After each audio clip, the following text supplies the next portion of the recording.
there are so Well, many at this matchups in point, the pipe. Oh, well, at this point, you might as well just wait until the Fist of the North Star anime is over. nah. Because I I mean, think he's gonna. I there's think he's no, gonna pass away before we get that vlog or that episode. bruh. You wish. And even then, fucking well, no, because I gotta get through fucking Gojo versus Kaio first, because I have to redo the script because I recorded the audio on the wrong fucking mic, and then you sent all that information about fucking the new black. I guess they're like black hole scaling arguments. So I'm like, well, fuck, that's a little more valid than the other one.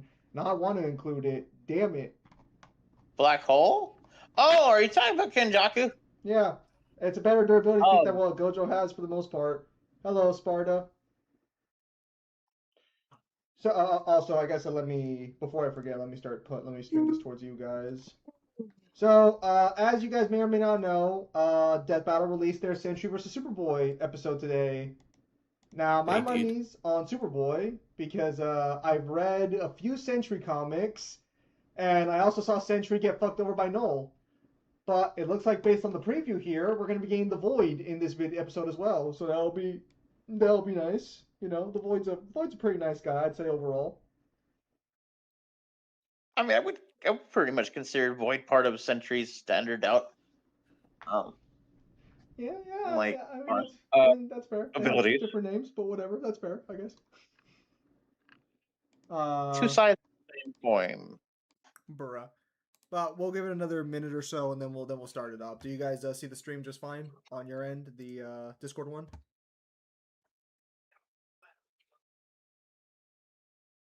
So that way you guys can keep up with. Let me make sure I don't have Mangler's playback speed. I do not. Okay, cool. 24 minutes. I can see. That's pretty long, actually. I thought this was gonna be a bit of a shorter episode. I mean, hold on. Let me double check the time frames of more recent episodes. So, like, I think the shortest one this year is, if I'm not mistaken, Reize versus Bakugo. 22 minutes, roughly. Yeah, all right. I guess it's just been a constant 20 plus minutes. Yeah, it is the shortest one this year. Huh. I'm surprised this fight was a sprite one. That kind of makes sense. I think was the last one 3D? No, last one was sprite, wasn't it? What was the last match? No, I am not surprised that this one's Sprite. Yuji Denji was the last one, and that was technically 3D. So, I actually have kind of positive things to say about this fight. I thought Superboy Prime's kind of a fucking annoying character. Because I don't know anything about his character except from what the fight showed me, and if that's what his character is, I'm glad I don't read his comics. He seems like an annoying character, but I like the ending. Okay.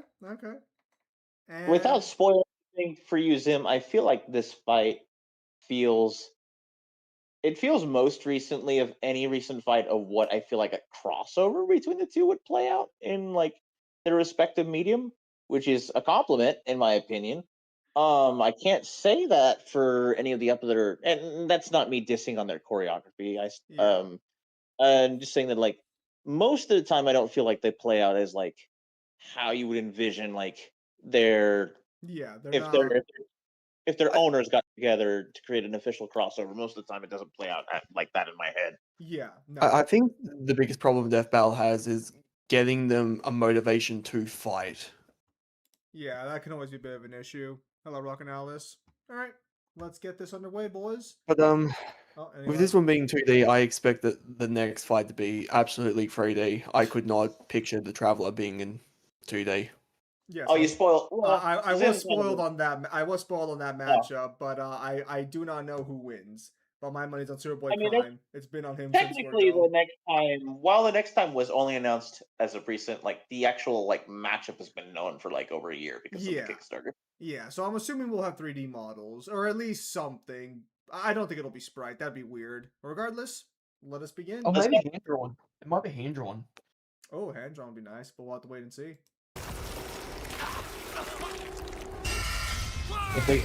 If that's the Genshin character that they're getting hand drawn, where's my boy Zhongli? Is Zhongli gonna get a fight? These two dark Supermen prove that sometimes absolute power corrupts absolutely. He's whizzed, yeah, I guess Superboy Prime was a villain for a long time. Armor and skills to find out who would win a death battle. Alright. One superhero stands alone at the peak of Marvel Comics. He's a brilliant scientist and friend to all, the Golden Guardian of Good, the Sentry. Which makes it all the more mysterious when all of humanity forgot about him, as though he never existed in the first place. What if the reason we forgot Sentry is that he wanted to be forgotten? To save us from himself. As the story goes, Robbie Reynolds was just your average, ordinary high school teen until the day he accidentally drank this super soldier serum. At that moment, Robbie was imbued with the power of 1,000,000 exploding suns, becoming one of the strongest superheroes in existence. That's gonna be one hell of a bowel movement. And what better way to use his new powers than to become a sentry to all mankind? In a never-ending crusade against his devious arch-nemesis, Embrace the open road with Etsy. Fucking Yeah, but Etsy. this why do you still not have? Yeah, I know. He's facing his arch nemesis, Etsy. I just ordered stuff off Etsy. Shut up. He's got all your classic. I can't believe Wait, it. okay, so before we continue then, did the Sentry actually have like old comics back in the day, or are those like newer comics? No. drawn in old style? So and that was kind of just like a ploy for like its marketing reasons. That in verse it is a like true quote unquote, but like the Sentry is not a character that existed say back in the 70s or the 60s in our real world. Okay. That is, he's very much a more recent character. It's just that's the idea they went with, and in continuity, yes, he did exist in their golden age, if you want to call it that. It's just as they'll explain, there's a reason in verse why nobody like talks about him. Okay. I was just making sure because I was like, I could have sworn I would have seen those if they were like real old He's a comics. far more recent creation than the classics. Okay. He's not Kryptonian. Well, as for what they're showing here, here's the hoping the next Marvel movie is better than Thunderbolts. Like super I strength, liked speed, Thunderbolts to an extent. I just felt like it was wasted potential to an durability, extent. and The problem with flight. Thunderbolts is I thought it was a boring movie and it just felt like it was made up of the B Squad. It is a B Squad. I felt like it was a good character piece for Sentry himself. At least that's what I felt was like the best part of the film. I don't know if you agree. Just Well, wait for Thanos to be because here. they kind of shonen protagonists talking no jutsu their way into beating the void. I mean, you try and beat fucking Superman with your hands, bro. Come back and tell me how that story Or, fucking goes. or maybe write the movie more competently. Nah, they did their best. Alright. Well, granted, I guess it's hard to really do anything when all of your big hitters are basically retired and you're basically just stuck with the human B Squad. spot you from I am miles away. last thing, I promise. I am a little worried for Doomsday. It'll be fire. Have faith in Robert Downey Jr. I mean, he's the only thing I expect to be good so far. Anyways, but I digress. Let's get back on it. Thunderbolts is a movie about depression and no one wants to watch that shit. And fair enough. I did not watch Thunderbolts. I still have to, technically. Or even hear a butterfly sneeze from across the planet. You butterflies sneeze? No! Well, Sentry cells absorb and process the sun's rays, and Alright, enhanced strength, flight, solar energy. I did not realize he was solar based. I thought you were pausing Hyperion... to ask me if that.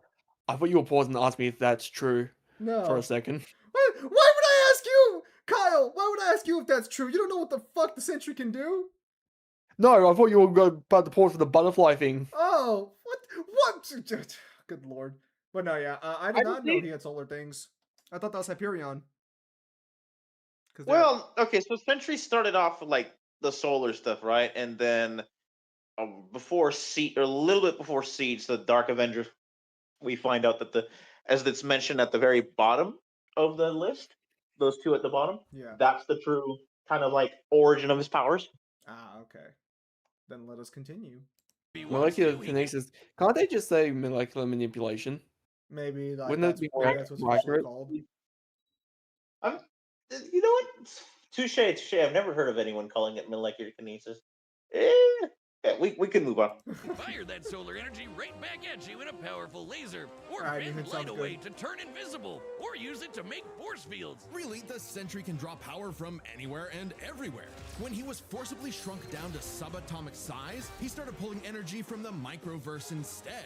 And despite being microscopic, his punches were strong enough to destroy planets, even while holding back. Sentry can teleport, communicate telepathically, and even read and mess with minds. He's also a genius with a super brain comparable to Tony Stark. Damn, and it should Reed be they Richards. lost to the Hulk in World War Hulk. He did.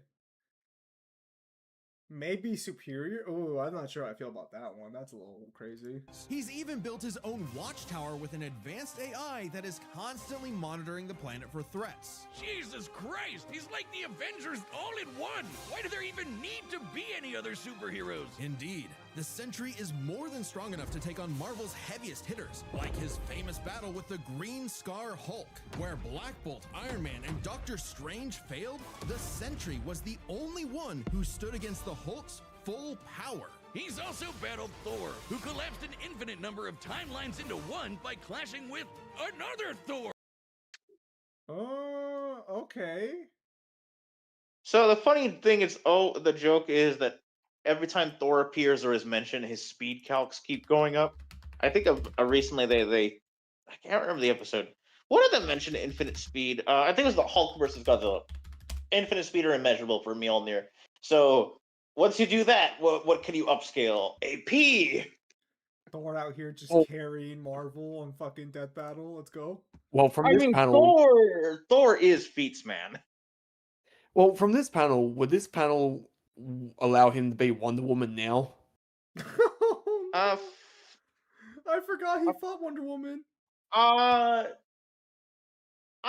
would want kind of like a rerun of that idea. The original Thor versus Wonder Woman isn't that good.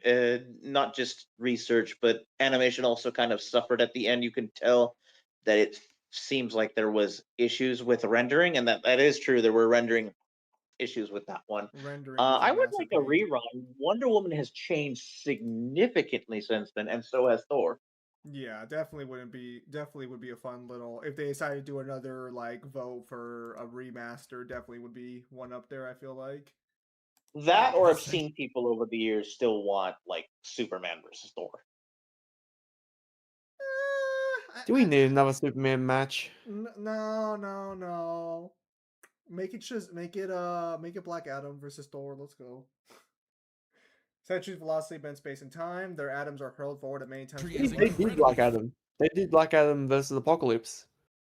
I didn't like that one because Oh, fuck, I it forgot does about have that one. some. That one wasn't that good for two reasons. One, it has some misinfo about Apocalypse when it comes to the Death Seed. Man, then I don't really like how the fight is portrayed. Like, I can vision Black Adam fighting like DBZ style. That's not Apocalypse's style. Apocalypse can, but that's not his like. If you read his appearances in comics, he's not moving around like a DBZ character all the time. Yeah, but that's I'm not saying it's impossible, but it's not his forte. It's not his how do you say modus Yeah. operandi. It's not his forte. Yeah, I know, but you're always gonna have that problem when you have a super quick fighter and like a slow one or quote unquote slow one. You're always gonna have someone be a little jarring. Let us. I Continue. I don't know if you've ever seen it. If you ever want to watch it, maybe like when we're done with this, watch if it's on YouTube. There's the Black Adam versus Apocalypse DBX, which I feel kind of did the scale of what I was envisioning that fight to look like a bit better. Fast too. He can bend space and speed blitz Ares, who can move within plank time, the smallest unit of time possible in our universe. He's stated to be as fast as the Heralds of Galactus, like the Silver Surfer, who once outraced the multiverse blowing up. The Surfer flew so fast he went back in time. So you'd think. Is he faster than Harold Aunt May? Okay, that's a good one. That's a good one. Handle some punk in a trench coat. But it wasn't so simple. The Void was everywhere that the Sentry wasn't. You could be vaping. Gosh darn it! The void is everywhere, and you could be vaping. Formaldehyde. No, the Void is clearly the ads. I can't stop it. It's too powerful. I'm sorry, chat. The ads or the vaping? Both. I don't vape actually. I don't know why I get that ad. Sentry saved people from a burning building. Void would crash an airplane. If Sentry healed a person's broken back, Void would give someone else cancer. What an asshole! For every good act the Sentry performs, the Void commits. God, it's an like you and evil me. I because heal someone and you fuck them up for no reason. Oh, the truth shut was, it. The Sentry and the Void were one and the same. Bum bum plot twist. Turns out Sentry's whole origin story was a lie. Robbie Reynolds wasn't a 60s high schooler beating up bullies like some Jack Kirby comic. In reality, Bob Reynolds was a schizophrenic meth addict who drank the Sentry serum just to get high. Yes, please. And the Void was, in reality, a malevolent godlike entity bonded to Bob that was the literal angel of death. Yes, from the Bible, with Moses and the Pharaoh and the dead firstborns. That's I'm sorry, pause. I thought Zeraphos was the angel of death, or is he the angel of vengeance? Zeraphos. Zarathos' whole thing is a little different than this one. Technically, there's another possible origin for the Void that's like, I can't remember the name of the entity. It's like a manifestation of an entity that it was at the beginning of one of the prior creations, one of the prior iterations of Eternity. That's also loosely connected to Null. I know that like if I remember during the whole Null event, the writers said any connections between Void and Null are not like genuine in the context of that book. But if I remember right, the whole origin story of Void possibly being also from like an entity at the beginning of creation is an Al Ewing idea, which is Al Ewing did not write the Null event, so it might just be like confliction between authors. I know the Angel of Death storyline or like origin story for like Void is pretty popular. So it's that, and it's also every negative aspect of Robbie Reynolds as a person. Void is like many things in one. Of course he is. So, as like one of the biblical angels, is he supposed to be He's the angel. Azrael, or is he supposed to be Abaddon? I don't think it's ever named. I could be wrong, but he's just the Angel of Death that appeared, like So Sentry's power is not during the time of Moses. Yeah. Well, let's see what they say. Maybe they'll give a name for him. Also, is Void a god? I don't think so.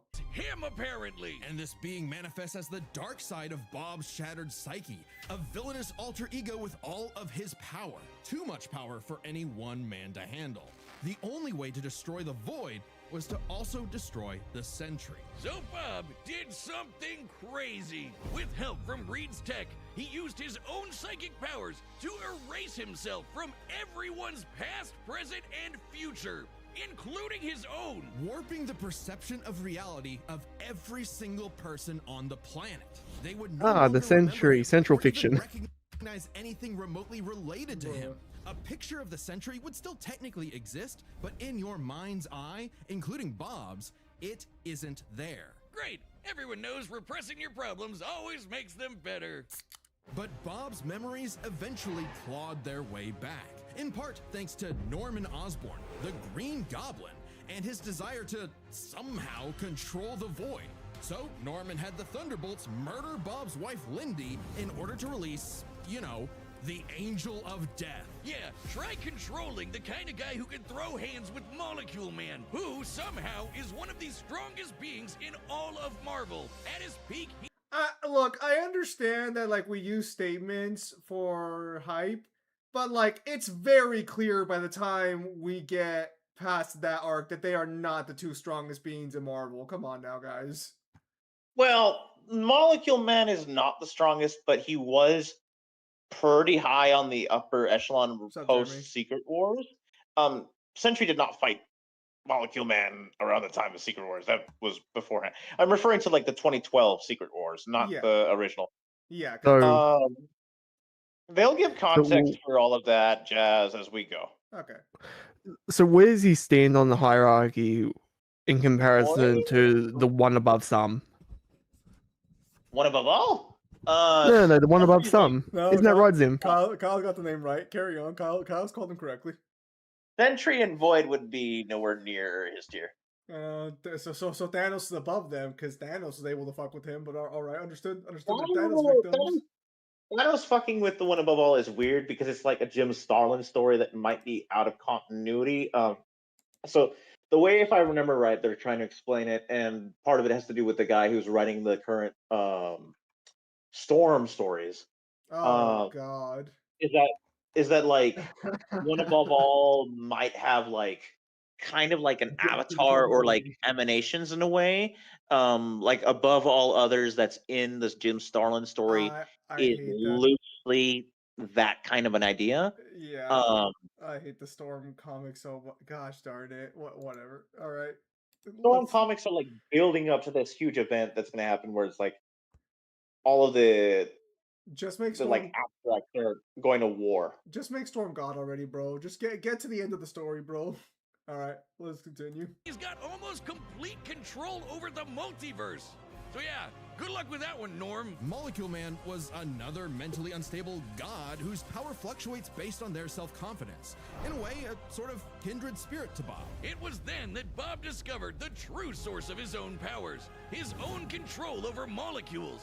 Yeah, you can do that too. The Sentry can create and destroy matter on a whim, able to rip you apart at the molecular level, or conjure an entire new reality from scratch, all with just a wave of his hand, like Dr. Manhattan. He can also regenerate his body from any kind of damage, like being burnt to a skeleton or getting Dr. Manhattan himself. As long as one single Actually, now I think about it, with all, I mean, that's still kind of weird that Dr. Manhattan wasn't the guy given for this guy with everything being said, but I'm assuming there's a connection in there somewhere.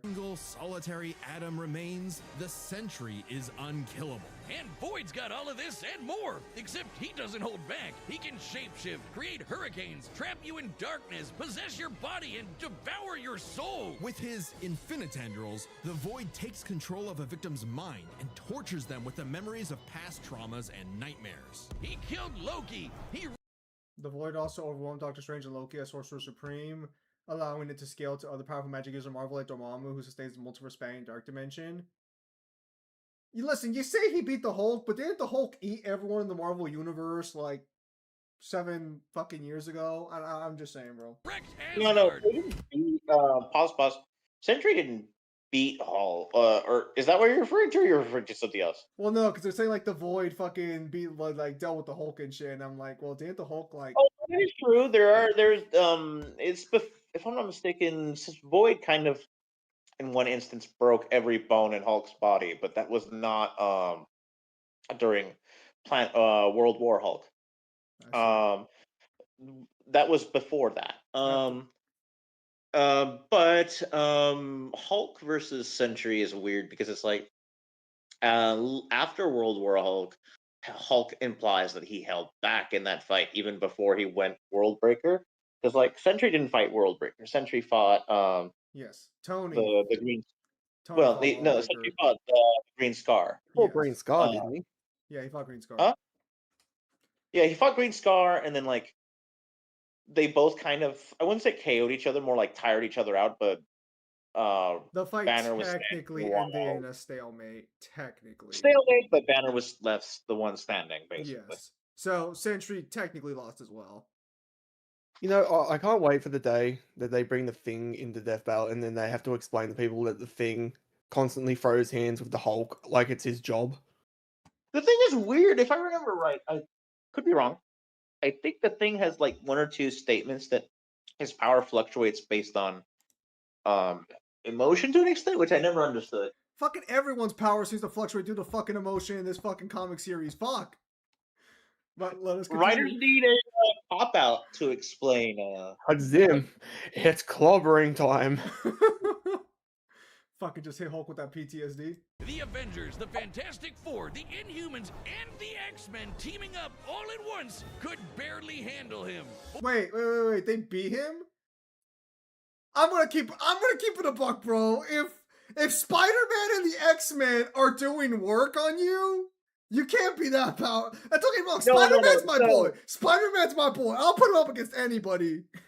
Void losing or rather, Sentry losing during like the end of Siege is kind of bullshit. What ends up happening is they drop a helicarrier on the Void, and like I guess the impact just kind of like shocks Robbie back to being Sentry for a bit, and Sentry like is begging Thor to kill him, right? And Thor's like, "No, I won't do it." And then like Void starts manifesting, like Robbie's like kind of like in the sense of like allowing, kind of like using the void to like just show Thor that there's no other alternative. Yeah. So Thor does kill him, and later, basically, his corpse is, if I'm not mistaken, sent into the sun, and eventually, like, Returns. only a single atom of him remains.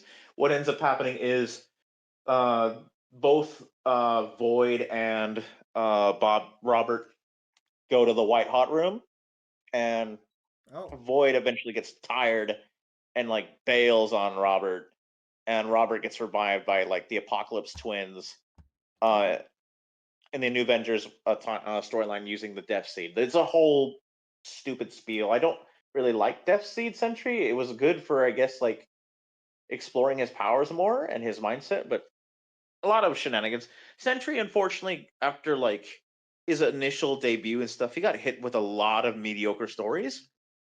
He has a really good run that just came out by Paul Jenkins. It's 4 issues, if I'm not mistaken. It's like a mini series. It's out of continuity on purpose, but it's really good. Okay. Let us continue. Void is one of the biggest bads in Marvel. Great fucking job, Norm. I'm something of a moron myself. The only way forward, the only way Hey, everyone talks shit about Norman Osborn, but for the majority of that storyline, he was fucking rocking it, having Sentry at his beck and call.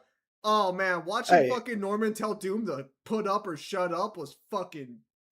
Hey, look, look, if Death Battle had nuts, they would get it over and done with, and they would do the Green Goblin versus the Joker. Why? So Joker could die?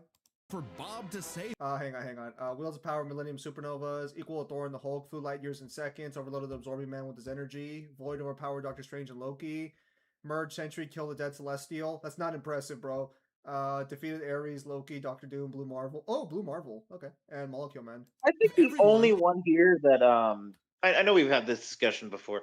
I think the only one here that I really wish had a little bit of elaboration on was overloading Absorbing Man with his energy. Because that is actually really good, but not without context. Because Absorbing Man has some really good high ends for what he can handle for absorbing. What did he energy. like absorb like a cosmic cube or something, or like Molecule Man or something? Cosmic Cube and Odin. Odin. Okay. Ooh. Oh. Okay. That's a lot of power there. Shit. Okay. Look, I don't want to bog this down, but who's Blue Marvel? Don't worry about it. Just know he controls, I think, energy. Was to do something he never imagined. Let the Void in. By refusing to repress his darker half anymore, Sentry and Void merged and became stronger than the sum of their parts. One being, now free to finally live his life without the crushing weight of self-hatred and fear. Maybe, but this is the Void we're talking about. What if Bob just has a new puppet master who's only letting him think he's in control? As long as the Void exists, it's just another revolution in that same endless cycle. It remains to be seen whether even death itself can break that wheel. Oh yeah, beautiful panel. He'll be back. Sentry is gone, but not forgotten. He'll never be forgotten again. Better credit. So here there's kind of like how you say it? Kind of a speed up on things, because like they go from the end of Siege all the way to Merge Sentry. They skip the whole Death Seed stuff, which, to be fair, probably for the best. Death Seed is like super non-standard here. If you give the Death Seed to him, you might as well just give Prime like the brief. Well, no, not Cosmic Armor. I think he had a ring at one point, if I'm not of Yellow Ring, when he was in the Sinestro Corps, briefly. And the other thing that would be super non-standard for Prime is the amount of energy he absorbed from the Guardian from Oa. Right. So like both of those, and then the Death Seed, all of that's like, get that out of here. That's not part of their standard stuff. But they did. So the weird thing with Sentry at the end is like he had his own miniseries where like he ends up merging with the Void, right? Yeah. And then the writers just could not find out what they wanted to do with Merge Sentry. They had Merge Sentry freaking split again during Annihilation Scourge. And then they freaking forgot. The editors forgot to tell the guys writing the Null storyline that he was merged at the time. That's why when Null kills him, Sentry looks normal, because they were not even aware he was supposed to be merged at the time. And I heard about that. Yeah, there was some sort of like issues with information being passed around the office, so to speak, because I guess they don't read comics for the characters they're writing. editorial just forgot to tell Donny Cates, and then they basically had him Sentry die. Sentry's mantle get taken by a bunch of new characters, and that wasn't liked at all, so they dropped that. And his corpse briefly possessed by a bunch of spirits, and people didn't like that either. So Paul Jenkins briefly brought him back for the new miniseries. I think the new miniseries is definitely a return to form. Paul Jenkins says in an interview that he was going to address everything that's happened so far, but he felt it was best to just divorce Sentry from everything that's been going on and write it sometime vaguely in the past, which I think is for the best. All this baggage they keep adding to Robert is just ruining his character over time, I feel. All right. Now let us be in lane with Superboy Prime. Do you believe a man can fly? Yeah, Wiz, within the pages of DC Comics, everyone in their irradiated six-dimensional gorilla mother can do it. Well, what about in the real world? Not Earth 1 or Earth 2, but our own Earth. Earth Prime. The Earth of you, me, and Clark Kent. A totally normal boy from New England who just happened to share a name with that comic book character. Mere coincidence. That is, until the day Clark took a leap of faith and believed he could fly. And he did! Surprise, surprise, Clark was actually from the planet Krypton, which apparently exists in our universe now? Anyway, the real Superman, the one from all those comics he loved, showed up just in time to give him the skinny on being Superboy. Wait, he could have chosen me! I believe I can fly! Bugsy, don't jump off the... Oh. Clark had all your classic Kryptonian powers. Right. Flight, heat vision, microscopic and telescopic sight, Arctic breath. It was the dream that every little boy had finally come true. Ow. Just in time for his universe, our universe, to be annihilated literally 1 month later in DC Comics Armageddon, the Crisis on Infinite Earths. Wiz, we're canonically dead since 1986, apparently. With everyone he knew and loved gone, Clark took shelter in a pocket dimension with other cosmic refugees. Now, an anachronism in DC's new, rebooted, post-crisis continuity, Clark was forced to watch as the comics landscape changed before his eyes. As stories became darker and morally complex, as heroes failed to be the paragons of good he saw them as in his childhood. As someone else got to be Superboy. Some people can't stand change, can't stand to see a world that doesn't look the way it did when they were a child. The day needed to be saved by Superboy, the real Superboy, Superboy Prime. So he did what any Superboy would do. Punch really hard. He Hi, pushed his Superboy. way out. So I want to ask if they're really, like, for the sake of comedy, flounderizing this character, or is he really this much of a gigantic baby? So it started. Jeff Johns did write him kind of like that during Infinite Crisis. There's a little missing here in the sense that like it wasn't just. It was definitely seeing all the I guess in his eyes the corruption of his favorite heroes. It was also him missing Laurie. So you got to keep in mind that he kind of like was an introvert kind of to an extent before he met Clark. He had a girlfriend named Laurie who he is basically his crush, and his two parents, right? And he lost all of that, and he ended up with Alexander Luthor and Golden Age Superman and a very aging Lois, and inside of like a dimension they thought was paradise.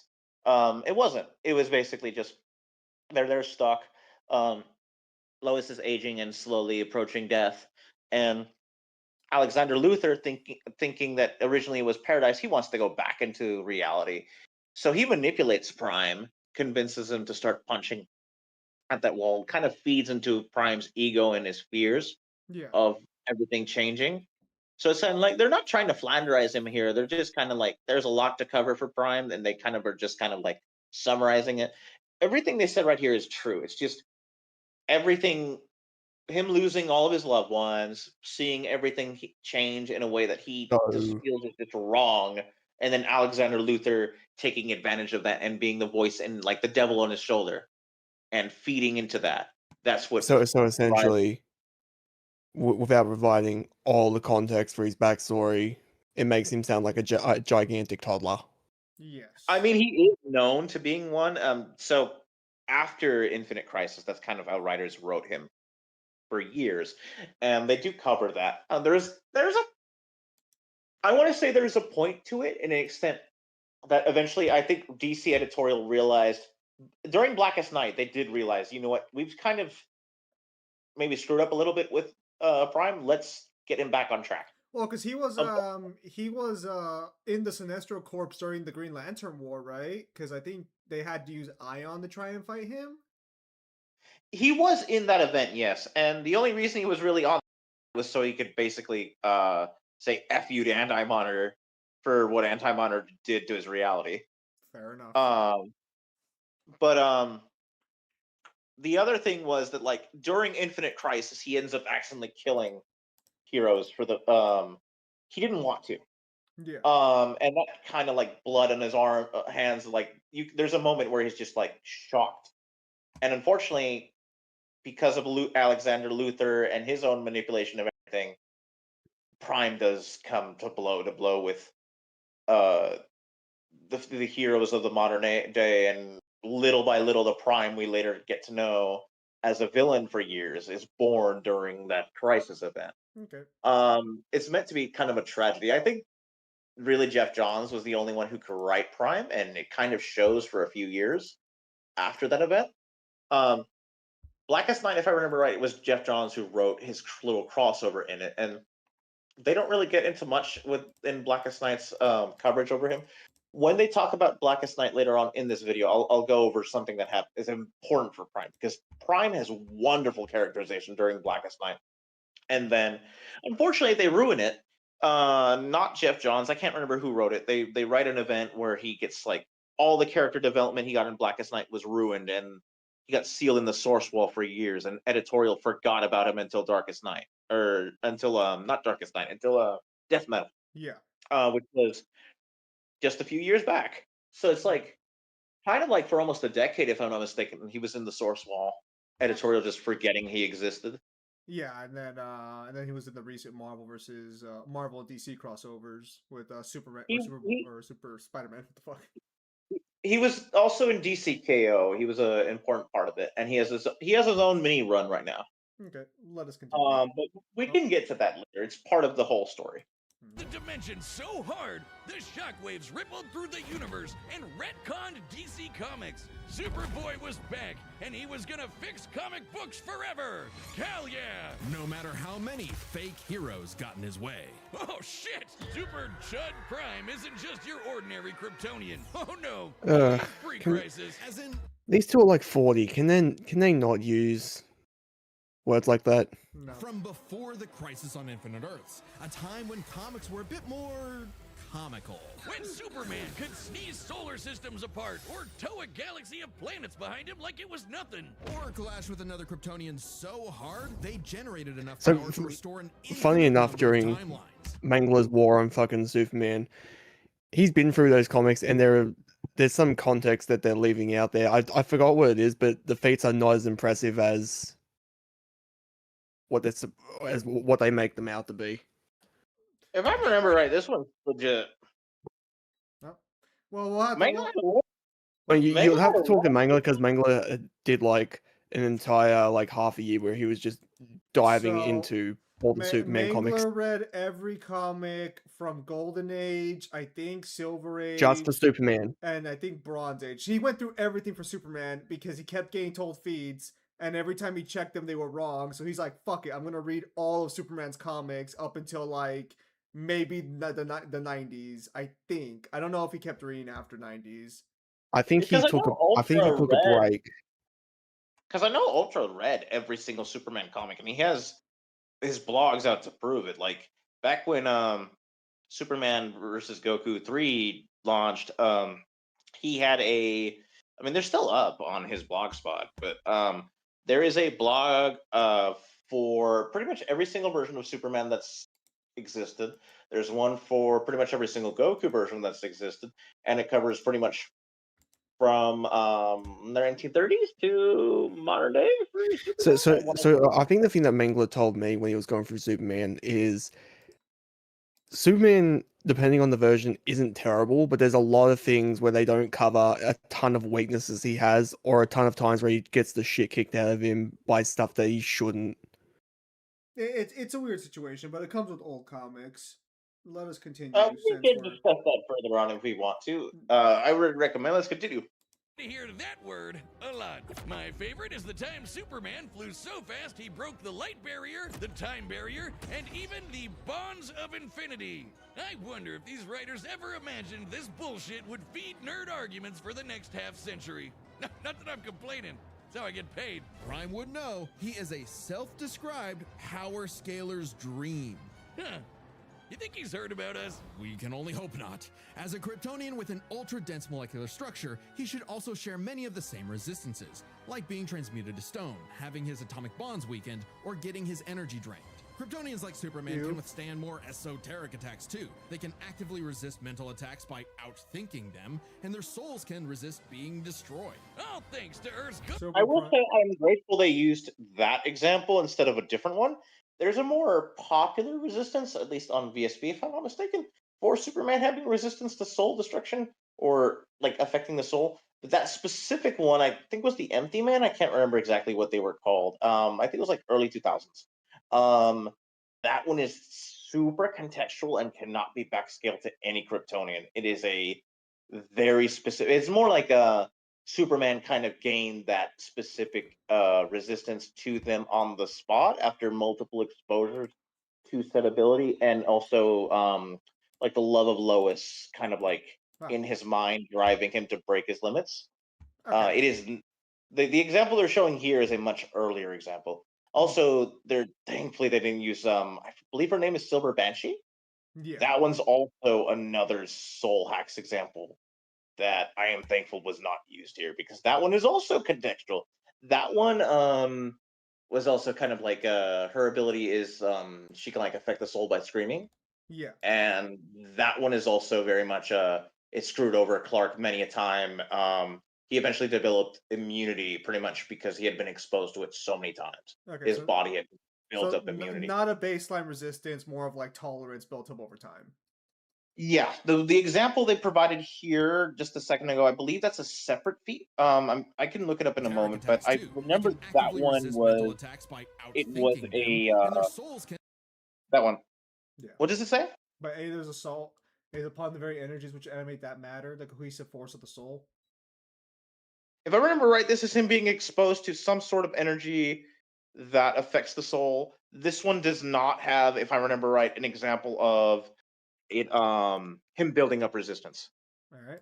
Then it was the only one, if I remember right, was okay with, because the other two, the more popular ones, Banshee and I believe they're the Empty Men, something Men, from the early 2000s. Those ones can't be backscaled to Prime. Those are like exclusive to Clark because he basically gained them over time.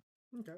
And resist being destroyed. All thanks to Earth's good old yellow Vibrate his sun fueling his molecules as cells. well. And unlike that post-crisis super fraud who gets weaker without sunlight, Prime's got it covered. With a suit of armor made from the corpse of the Anti-Monitor, which constantly feeds him solar energy, literally wearing the pelt of the monster who destroyed his universe, just to be better and stronger than Superman. Because that's what he thinks he is. Superman with better feats in scaling. Superman. I mean, he is, though, for the most part. But whatever. I mean, the funniest thing is that, like, Death Metal gave, like, probably the worst anti-feat of all time to, like, well, it depends how you see it, because if, like, there's context to it, you could argue that it's not really, like, to skip things, bunch of Herald level characters had to, like, misalign the Earth, and they hit it all at the same time, and it just barely moved the Earth. So it's a really big anti-feat, but you could argue it's not as problematic as people think, because it's kind of like Darkest Night was holding it there. Not, like, literally, but, like, his power was holding it there. But Prime did participate in that barrage. All right. Well, I just find it to be a funny little anti-feat. I don't think I would use it to. Let's continue looking at this Baki victim then. Superman if he was a fucking idiot. Okay, sure, he has the same hyper-efficient brain that all Kryptonians have, but when it came to being a superhero, he was a violent, immature moron. Exactly what you'd expect from a kid who never grew up and never learned to hold back. Instead of saving Earth's heroes, he started massacring them. And let's be That's real, the one that there's he a part killed of it. first. Where he was the second hero, when they show him with his hands horrified. That's the first hero he killed. Okay.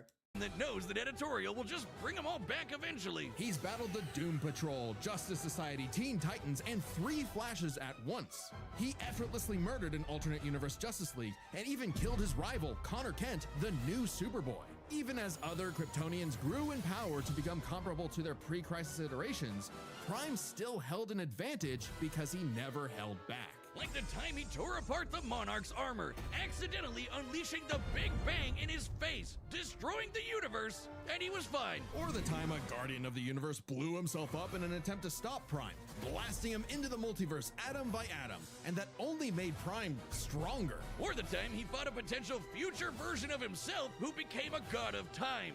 And instead of teaming up, Prime stupidly attacked him and accidentally retconned themselves both out of existence. Which sent him home, back to his original universe, our universe. Except now everyone he knew, his parents, his girlfriend Lori, had been reading his comics. They knew what he had become, and they were terrified.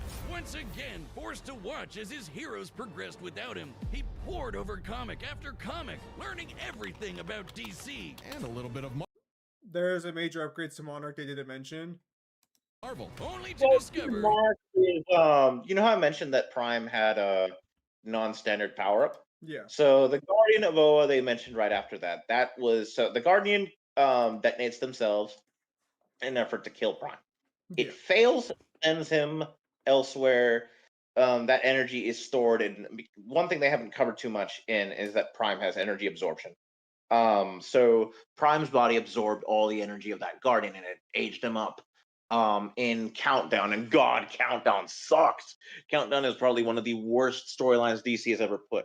Anyways, in Countdown, Prime is like gets some of his more notorious, really bad dialogue, but he's also beefed up. So when he fights Monarch, granted, it is kind of like established in story. When he fights Monarch, he's starting to run out of that Oa juice. Like a lot of the energy he had absorbed by that time is gone. He loses all of it, and Monarch detonates. So you could say that's not really necessarily a feat for Prime. Prime, by the time of Darkest Night, is kind of like feats-wise, at least above what he was with the OA amp. But like technically, the Monarch feat is not really. That Monarch beat and absorbed 52 different Captain Atoms who had the same power level as post-crisis Captain Atom. That is in the normal Big Bang. Ah, okay. I mean, you could argue, yeah, that's true. You could argue it's not necessarily like base Prime pre Death Metal would not scale to that normally because he had like the OA amp. But Okay. I think by like Death Metal would be fine. All right, let's continue then. His worst possible nightmare. Not only would he never get to be Superman, he wasn't even a super villain that people liked. Turns out, power levels aren't If you everything. pause here, so they unfortunately do skip over it, but the zombie he's fighting here is a sort of resurrected Alexander Luthor by the Black Lantern rings. I'm assuming you're aware of what Blackest Night is, Yes. where like basically Necron Yeah, had like it was basically like the best Green Lantern run they ever did, where it's like you have the Sinestro War, then I think that goes into Blackest Night, and then that goes into, I think, New 52 Green Lantern? Which is to an also extent, yeah. pretty good. It continued. New 52, Batman, and Green Lantern had continuity continued to an extent from post-crisis. Yeah. But what it was is that Alexander Luthor got brought back to attack Prime, and Prime during this, like Luthor calls him out as like he's starting to lose his edge because Prime had lost a lot of his anger over time being on his world, and Alexander says that a lot of Prime's power comes from his rage. So him being calmer or mellowing out is affecting his power level. And during this storyline, a Black Lantern ring ends up Prime's finger, Prime resists it, and then the ring changes color to represent his emotions. Red for rain, for rage. I believe violet for his love for Laurie. Turns many different colors. It's one of the best moments for Prime because you get to see all of his kind of like repressed emotions and what they embody. Yeah. I wish I'd covered that here. I know the Parrot covered it for his video. Parrot's video on Prime is good. I just don't like it because it's outdated. He argued that an ability they're about to talk about I'd be argued that very, it's not an ability Prime has, which is no longer the case. Green Lantern's never I'd be felt very so careful taking arguments from Parrot. He's been best fact. known I to don't wanna turn this exaggerate. I don't want to turn this into a Parrot video. I'm just saying that his video on Prime is a very good narrative analysis on Prime. I don't necessarily agree or think that let me rephrase. I think the video is outdated when it comes to scaling arguments, and I think it's outdated especially when it comes to ability interpretation. I like it in the sense that it's like the only video I've seen. So I think what's his name? Benny. Jay, 10 territory. There's maybe one other channel that's ever covered Prime's like appearance in Blackest Night going over, because Blackest Night, in my opinion, is the best Prime moment we get in Post Crisis before he gets sealed in the stupid Source Wall for a decade. Yeah. And then they brought him back briefly for like a Shazam story. And then he actually gets to shine in Death Metal. And then they brought him back for DCKO, and he's kind of been a mainstay since. Fucking just answer the question, or just talk about Green Lanterns real quickly. Yeah, Green Lanterns tend to not have those issues from reboots, but again, like their run from the Sinestro War to Blackest Night was like a generational peak run. It's like I think it's Scott Hickman is the Fantastic Four run with Galactus and Franklin Richards and everything. Like there are some goated storylines in modern day comics, but not all of them. And they're not from Spider-Man either. Most Spider-Man in modern day comics fucking suck. Naturally, Why do you have to off remind me? Okay, let's continue. to DC headquarters and attack the people writing his own comic. Like some infinitely recursive meta hell. Prime had become a whiny, petulant, reactionary fanboy. Wiz, you think he's the guy posting on our Reddit? And at the peak of his violent temper tantrum, he Wait, murdered go back. the Wait, actually pause for a second. I'm sorry for the pause, but this one's actually genuine. Go back like where on that Reddit comment. Yeah. Read that. That It's battle edited. hates Kyle Rayner. They are so biased against DC Comics. I just know they hate Dragon Ball. I can prove it. Okay, so that's not the real quote. That's not. It's edited on purpose. Okay. I blame Miles. To be very fair, they did fuck Kyle over. Oh man, it's That is not up to debate. actually, Even by their own evidence, he should have beaten Simone. Kyle, you should cosplay this scene because you have the chin for it, and you could get the hair in the shirt. I think this should be a cosplay you try and do. What do you mean? Guy posting on our Reddit? And at the peak of his violent temper tantrum, he murdered the Golden Age Superman. Cypher The doesn't original get that Superman. whatsoever. Action Comics #1, the first superhero. Damn it! So that moment is actually from Infinite Crisis at the end.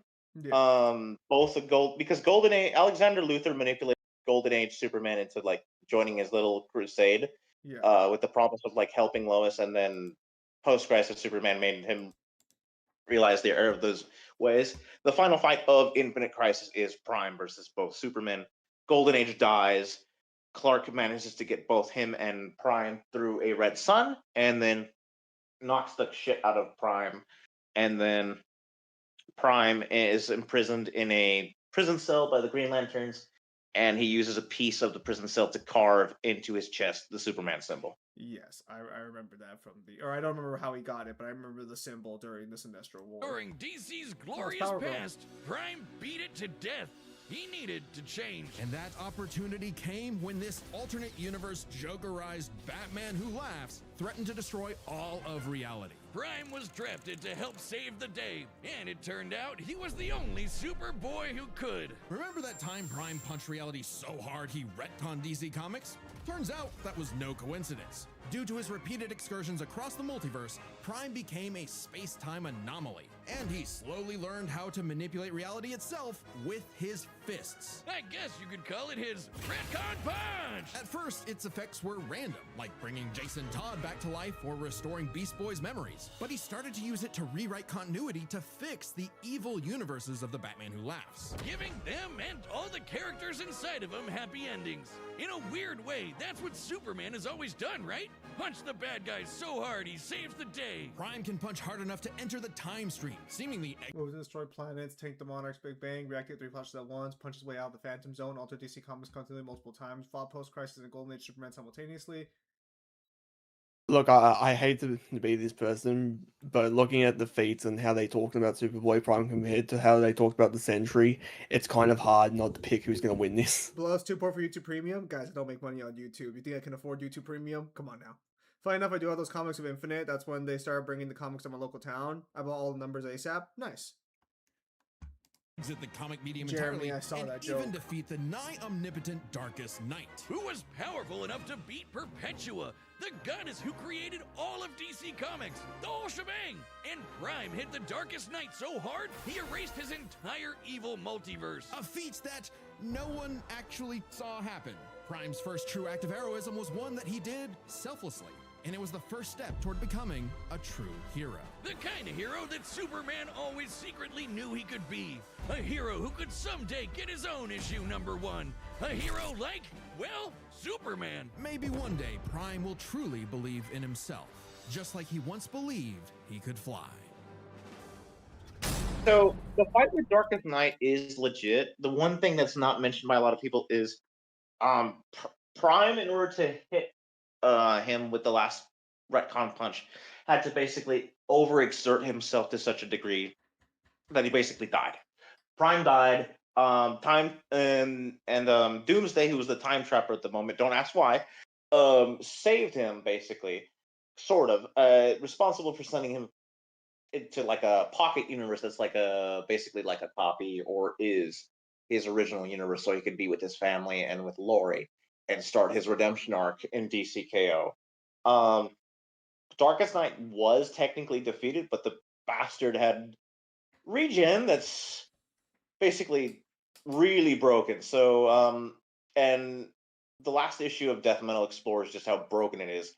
The only way, so like what happens is Prime kills, quotation mark, kills Darkest Knight in that final attack, but Darkest Knight regenerates, and then Wonder Woman has to step in. She melts down the lasso of truth in the, I believe it's called the World Porch. It's like where stories are made and where universes are born.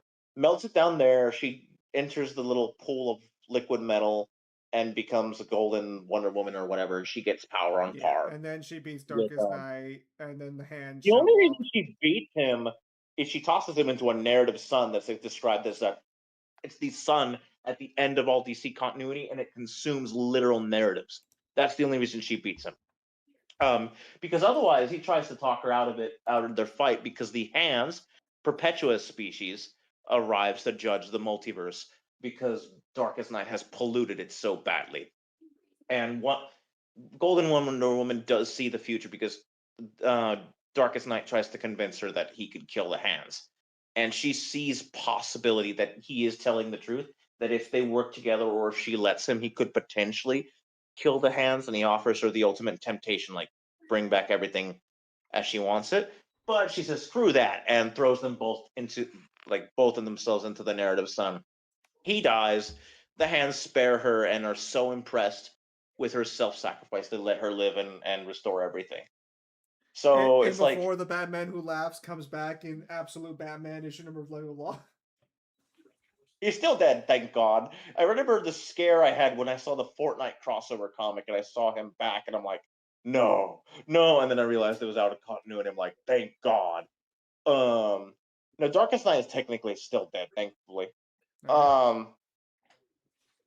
If he ever gets an episode, which he probably should, but if he did, the only person I want him to fight is Maker. I mean, Ultimate Reed Richards. Yeah, the Maker's his only real matchup, but like I don't think the Maker scales anywhere near where Darkest Night does. But I'd have to. Megan just had a huge event where she apparently became like a living city. I have not caught up with the old Ultimate stuff going on right now. I really should one of these days. Let us continue. Oh, Sure. any last comments? TLR, I do think Prime scaling to Darkest Night is fine. It's just to really put him down, or at least he thought he could. He has to overexert himself, and unfortunately, it didn't pan out because Darkest Night has like regen that requires you to like erase narratives to actually be able to kill him. All right, then let us continue. No, fuck, I fucking muted still. To begin, but first. All right, the battle's about to begin, but first, Hitch Calls are back. Hey, I'm Ben, the voice of Wiz. And I'm Chad, the voice of Boomstick, and we're reopening matchup Oh, it's pitches on the perfect. Death Battle store. Yeah, a lot of there's a They had this it's in like kind I think you do Denji too. You can skip ahead. Yeah, I'll skip ahead, but I was just confused. I guess the last thing I could say is that like I know that some people argue that like the jump in power from what he used to be in death metal prior is kind of weird. I take it as that like Perpetual offered him crisis energy. He probably absorbed it and it stayed permanently in his body. That's why he's so strong. That and he was starting to master how to use the retcon. punches. Yeah, I think that it's the combination of both. He was starting to learn more about the retcon punch because he's a space time anomaly, and also plenty of crisis energy from Perpetua that became part of like his new base. All right, let us continue. Possibilities. It's time for a death battle! When the word Damn it!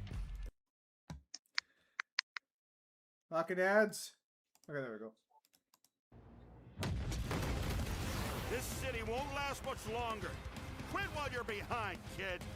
Mess up a superhero crossover? No way, dork. Onomatopoeia coming right up!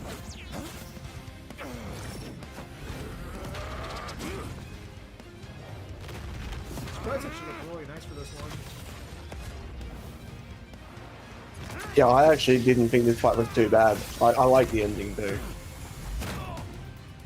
You're dealing with someone who has the power of 1,000,000 exploding suns! Big mistake, dipwad. It's prime time. It's what?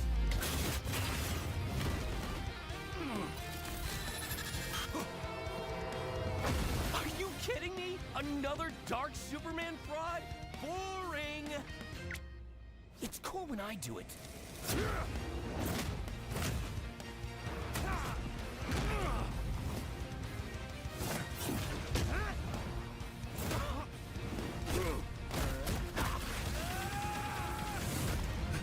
Please, stop hitting me.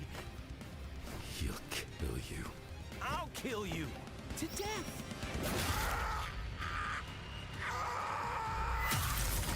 Bye-bye, Bob. It's time to play God. Is that rotoscoped? I think you're like the fifth person I've seen.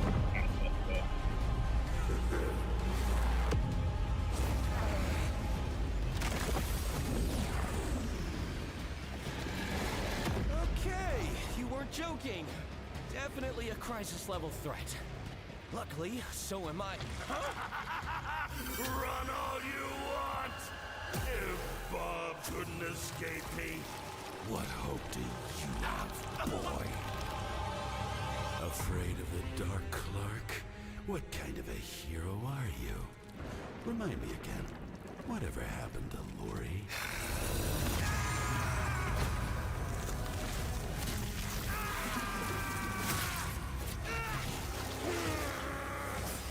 It's over, Clark. There is no happy ending. Not for you. Not for me. Not for anyone else. In the void. Haven't you ever read a comic book, you big freaking nerd? There's always a happy ending.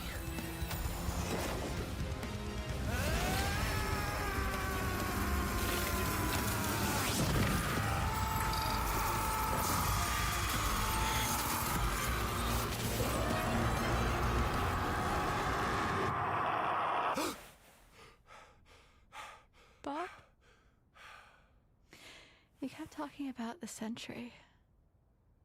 Bad dream? No idea, Lindy.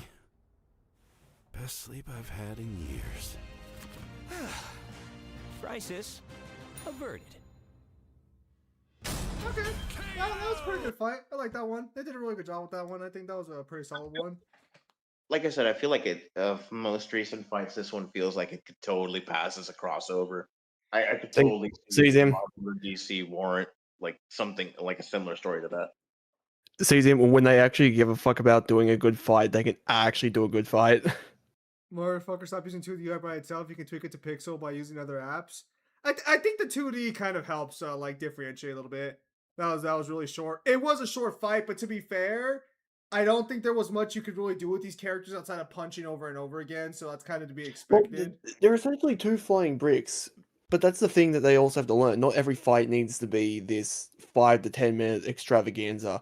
If you can prioritize a good fight over a long fight, then do that. I will say, I guess this is Death Battle. Is this their first time where the combatants don't die at the end? Because technically, Scooby Doo Courage is an example. Oh, I forgot. Damn, that one's like what, 6 years ago? Maybe 7. No, not that long ago. It was Also, like 3 years ago? Deadpool Pinkie Pie. What? Don't remind me about Deadpool. that one. Please don't remind me about that. I never saw Deadpool vs. Pinkie Pie, so that's why I don't know about that one. I don't think I've But Superboy Prime 1, I kind of expected this. Like, the ending was great, but seriously, the fight could have been better. Again, Chuck versus Sagato was definitely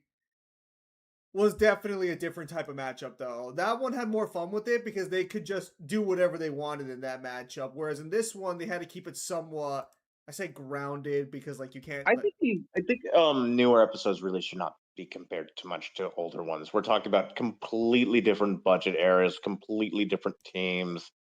I think the intention with this one was to sell a fight that felt like a crossover, and I think in that it succeeded. If you want a 2D fight that kind of never really stops, I guess Spawn Ghost Rider kind of fills that void. I'm not saying if that episode's a right. That fight is definitely high octane, and the only time it ever stops really is I guess the time stop, like mid fight with the flaming truck, but that one kind of doesn't have like a lot of time with them talking, and if they do talk, it's kind of like they're still fighting. Okay, fucking real quick, Newhan. Yeah, I already had plans for a Saul parody in there. I mean, you can't beat me to it, but maybe give it like a fucking toupee, and maybe take the glasses off since just to make it more on the nose. But let us continue. So for the people who are like, I wish they did more with the fight. There's really nothing you can really do with these characters. They are essentially giant flying bricks, and if your thing, as an example, would be show off more of the Void's abilities, there's no real point unless it's going to add to the fight besides from length. More retcon punches wouldn't do anything, and it would make the big one at the end less special. Yeah. As the finishing blow. Let us continue. Since they got 4 minutes for the explanation, so this is going to be a long explanation. It seems. Oh no, there's 3 categories. So wholesomely before. Let's break this down into 3 chapters: their strength, intelligence, and powers. As with any flying brick fight, the first question you gotta answer Yeah. is who's stronger? No skill this time. To be fair, to be as fair as possible, I don't think these characters need skill because powers are what matter. In Also, this matchup. flying bricks. Yeah, so I think unless it's gonna be like the Superman fans coming out of the woodworks being like, actually Superman has 2 Kryptonian martial arts, then why does he just throw a haymaker every gosh darn fight? Prime and Sentry are naturally 2 of the heaviest hitters in DC and Marvel, more than capable of matching and surpassing Herald-level opponents like Superman and Thor. Who are both strong enough to create and destroy an infinite number of timelines with their clashes. Just absolute wacky bullshit like that. So in order to pick a winner, we have to take a close look at the strongest beings they fought: Molecule Man and the Darkest Knight. Sentry beat the crap out of Sentry is stated by Tony Stark and Moonstone to be capable of replicating the event on par with the House of M. However, the two were unaware of the broader scale effects of the event, making it unclear if Sentry's soul power is comparable at that level. Molecule Man. But remember, Eminem's power can fluctuate a lot. sort of fair. When they make this statement, they're only aware of the changes in 616. They're not aware of the broader consequences of House of M and then the stuff that happened after that to the grander multiverse, at least at the time when they made that statement. So you could debate whether or not I think it's debatable. You can maybe say that it's intend like a narrative intention to mean everything, but you can also argue just what they would be aware of. Okay, so if they're doing knowledge claims now, I'll keep that in mind for future episodes. Good lord.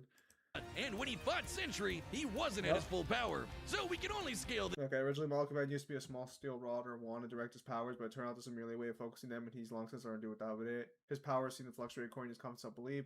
When he's up, he is well nigh omnipotent, able to challenge like the Beyonder. When he's down, he's powerful but can be overcome by like. Okay. So far. But Prime overpowered the Darkest Knight after the Mad Bat had absorbed the powers of both Perpetua and, what do you know, Dr. Manhattan, both of which alone could threaten all of DC. Technically it was a different Dr. Manhattan, but I mean, I guess same It was bits. different, but it was like still okay. So like the Dr. Manhattan that they deal with initially in what was it called? Some Doomsday Clock was supposed to be, much to the ire of a lot of people, and I mean I get it. It's supposed to be the original Watchmen one, having like absorbed a shit ton of crisis energy, like a shit ton of crisis energy. You could debate the one that like, because I think to start the Batman who laughs choosing that alternate world Dr. Manhattan that was a Bruce Wayne. I don't think that initially that he was as strong as the Dr. Manhattan the Justice League had to deal with during Doomsday Clock, but he eventually reaches that level and beyond because he absorbs like the crisis energy that was accumulated in the Mobius chair, and then later kills Perpetua and steal the remnants of her power. Yeah. So eventually reaches that power and surpasses it. That said, I do not agree with the tab right here. This is the only thing I don't like here. Prime is also more comparable to the mainline Superman, who was able to subdue the World Forger, one of Perpetua's children, and destroy his new multiverse in one punch. I think that feat is legit. People argue against the feat. I have one problem. So this feat is amped, mega amped. Which is, so I don't know if you remember, this was actually mentioned in Superman versus Goku 3, right? So the context for this is Batman uses the final bat suit to line up a bunch of stuns in the little pocket dimension that Superman is in that has nothing usually. Superman flies through all of these suns and then KOs the World Forger and destroys the new multiverse he was about to make. Fine and dandy. I do not like the notion of saying that Prime scales to something we can't quantify. We have no idea how just amped was. Prime, how amped Clark got by all these suns. They were thousands of those suns, if I'm not misremembering. They're hundreds of thousands, something like that. So it's weird to say that, in my opinion, that Prime could scale to that. I mean, I get it. I get the logic. I think the logic is Perpetua is stronger than her kids, which would include World Forger. Yeah. Prime fought someone on par with Perpetua. Fine. Word it like that. I think the wording right there in that box is still a little weird. It's kind of like trying to scale Prime directly to that super amp feat, which is scaling already through Darkest Knight. All right. Let us continue. Comics. And unlike with Molecule Man, there's nothing to suggest the Darkest Knight was holding back. In a straight brawl, Prime takes the edge in strength. But muscles aren't everything. Maybe Sentry could figure out a way around Prime's brawn with his intelligence. While Prime does possess a super advanced Kryptonian brain, he clearly does not use it to its full extent. It's less that he's dumb and more that he's a teenager and has a habit of crashing out. The Sentry, on the other hand, has been compared to Tony Stark and Reed Richards, some of the most intelligent people in all of Marvel Comics. Sure, he mentally struggles with the whole Void thing, which sucks for him, but losing control to the Void only makes him more dangerous. It's really the fucking. The Sentry has his hair the way I have my hair during work. Sentry, he's operating at his peak, fully in control of his powers. In a test of wits and wills, the Sentry was the I wear a hat all day. intelligent. There's no The point in main styling question it. in this matchup had to do with their batshit insane powers. With the Sentry's ability to reshape molecular matter and warp perception of reality to such an incredible degree, his powers seem much more versatile than Prime's. Prime may be stronger, but heat vision, frost breath, and Kryptonian punches aren't going to do much in the long run against someone who can regenerate from a single atom. But pre-crisis Kryptonians have actually resisted having their molecules torn apart before, and Prime should be no different. So it's not like Sentry was ever going to just Doc Manhattan him away. Prime could still be worn down. Kryptonians have incredible stamina, but we know that sustained damage will eventually knock them out or kill them. Unless Prime could find a way around. The Sentry was able to regenerate his body after being destroyed by Morgan Le Fay. While she has claimed she can erase a person's timeline, there's no evidence to suggest she used this technique on Sentry, and later admits doing so will put her own life in danger. On Sentry's insane regeneration, he was toast. Luckily for Prime, his ability to retcon away your history and mess with your whole timeline was actually something Sentry had no specific resistance to. Not only that, it was something he's been affected by in the past. Like the time the Scarlet Witch rewrote all of reality during House of M. Bob's continuity was rewritten like everyone else's. Or the time Absorbing Man had the powers of a cosmic cube and warped Sentry's personal reality. Shit, Moonstone literally describes it as a reality punch. Now, Sentry's psionic power... Sentry implanted memories of the Silver Age into Earth 616 Paul Jenkins to write comics of his history after making the world forget his existence. This only affected people's memory of the Sentry, as both him and the Void still existed during their time forgotten. They were just dormant. Could theoretically retcon himself Oh, from for a Prime. second. People like to argue that the Paul Jenkins thing means that, like, Sentry has, like, god tier narrative manipulation or something like that. I don't buy it. I think the argument is that, like, most of the time when writers show up, they're, like, supposed to be divine entities, but I really think that only applies to, like, the one above all. Hell, Deadpool has killed some of his own writers in comics, and they're presented as being normal humans. I think that Paul Jenkins in Marvel is just literally just a normal human. Alright, let's continue. Perception of reality. However, this feat required assistance from Reed Richards, and it's unlikely he could pull it off mid-fight. Pre-crisis Kryptonians also resist a lot of mind manipulation anyway, so good luck trying. Now, Prime hasn't always had the most perfect control over his retcon punch, so he might need more than one blow to finish the job. But Prime was more than capable of powering through Void's scariest abilities. Like having his soul eaten, or being cut off from sunlight. I guess that Edgelord solar armor came in handy after all. In short, Prime could resist Yeah. everything Sentry could I'm not saying that he doesn't have resistances on that level, but they kind of like to inflate things when it comes to characters from all series, where if you can survive this ability from this one character, then even if another character is stronger than the one that used it before, they just say that, well, you've already encountered that ability without taking into consideration that that power would scale up to the person. I think, like, if you want to argue Sentry's abilities are layered, then Prime probably doesn't. I'm not arguing that they're wrong, or it's like, but the way they explain it all the time is Yeah. like, let's say somebody is resistant to fire, but then you have somebody who can burn away a planet instantly. They'll say that this person is resistant to fire, so therefore this fire is just fire. Well, because I was gonna say, like, the Kryptonians resisted molecular manipulation from Lex Luthor's device back in, like, the Golden Age comics. But would we assume that device's potency is on the same level as, like, Molecule Man or something? Because I don't know if I think that's a fair criticism. I was They making could just bring a in general more- statement. I mean, like, I don't think it well, it might matter. I don't know. I'd have, because he is able to fight Darkest Knight. I would assume Darkest Knight threw everything he had at him. Darkest Knight does attack him. So originally, Darkest Knight tries to bargain with him, tries to do the whole thing he does with Wonder Woman later on, which is to play the part of Satan and tempt him, right? Doesn't work. So they do throw hands, and then Prime starts to go like, "What the fuck is going on?" Because when he's punching Darkest Knight, it's killing Darkest Knight's universes. And then basically Darkest Knight tries to tempt him one last time into absorbing all of his power. Yeah, some really lot energy there. And then it doesn't work. Prime hits him with one final retcon punch and overexerts himself. And then Prime would have killed Darkest Knight if it wasn't for Darkest Knight having bullshit regen. This guy survived the punch, therefore he can live through a speeding truck running at him. While Marvel Comics' office exists in the 616, it's their legal job to record all the heroes' adventures. It is so legal that She-Hulk and others use the comics as historical records in court cases. That's weird. But fair enough. That is interesting, but I don't see how that would change anything. Let us continue.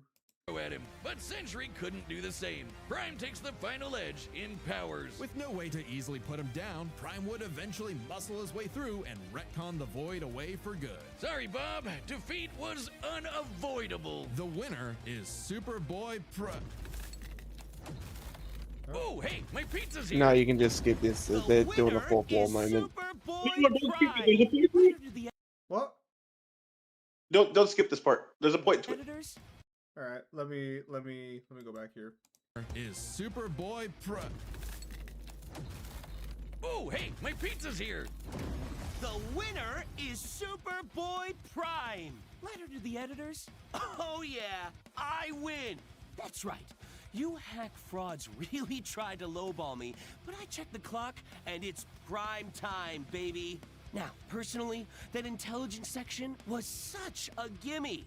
I don't crash out. I'm a tragic hero grappling with real, intense emotion. I can be smart anytime I want. But anyway, don't subscribe, don't join as a member, don't watch Death Battle, read my comics. Prime out. All right. Next time on So it's kind of a little self-making fun of themselves for pity categories. Yeah, I mean, a little fun little joke here and there. That's fine. What the hell? I mean, that fits the character. Okay, so as Kyle likes to remind me, these characters are the characters from fucking Genshin are still going on. So I'm wondering if in the This would cap out at most, technically wouldn't even include 6.7 because 6. Would it? Would they just be going up to the end of Nodcry? Well, it would go up to the end of Nodcry, but there wouldn't be enough time to include the final part of Nodcry, which comes out I think in a few days. 6.7 Lamau. Stop it, guys. Because after Nodcry comes out, we're literally heading into Slejnaya, which is we're probably going to fight the Taritza that has all of the other Gnosis. If I remember right, per leaks, there's going to be at least 4 parts to Shesnaya, possibly the full 7. Something like Shesnaya probably will be like Nodcry, where it has 7 parts. So I can talk about everything before Nodcry. I have not done Nodcry. I've been trying to catch up to all the side content. Nodcry's best part is. Take care, Jeremy. Wait. Question. Do you know who the main villain for Nodcry is? I think is it Dottery? Yeah, Dottery is the main villain for Nodcry.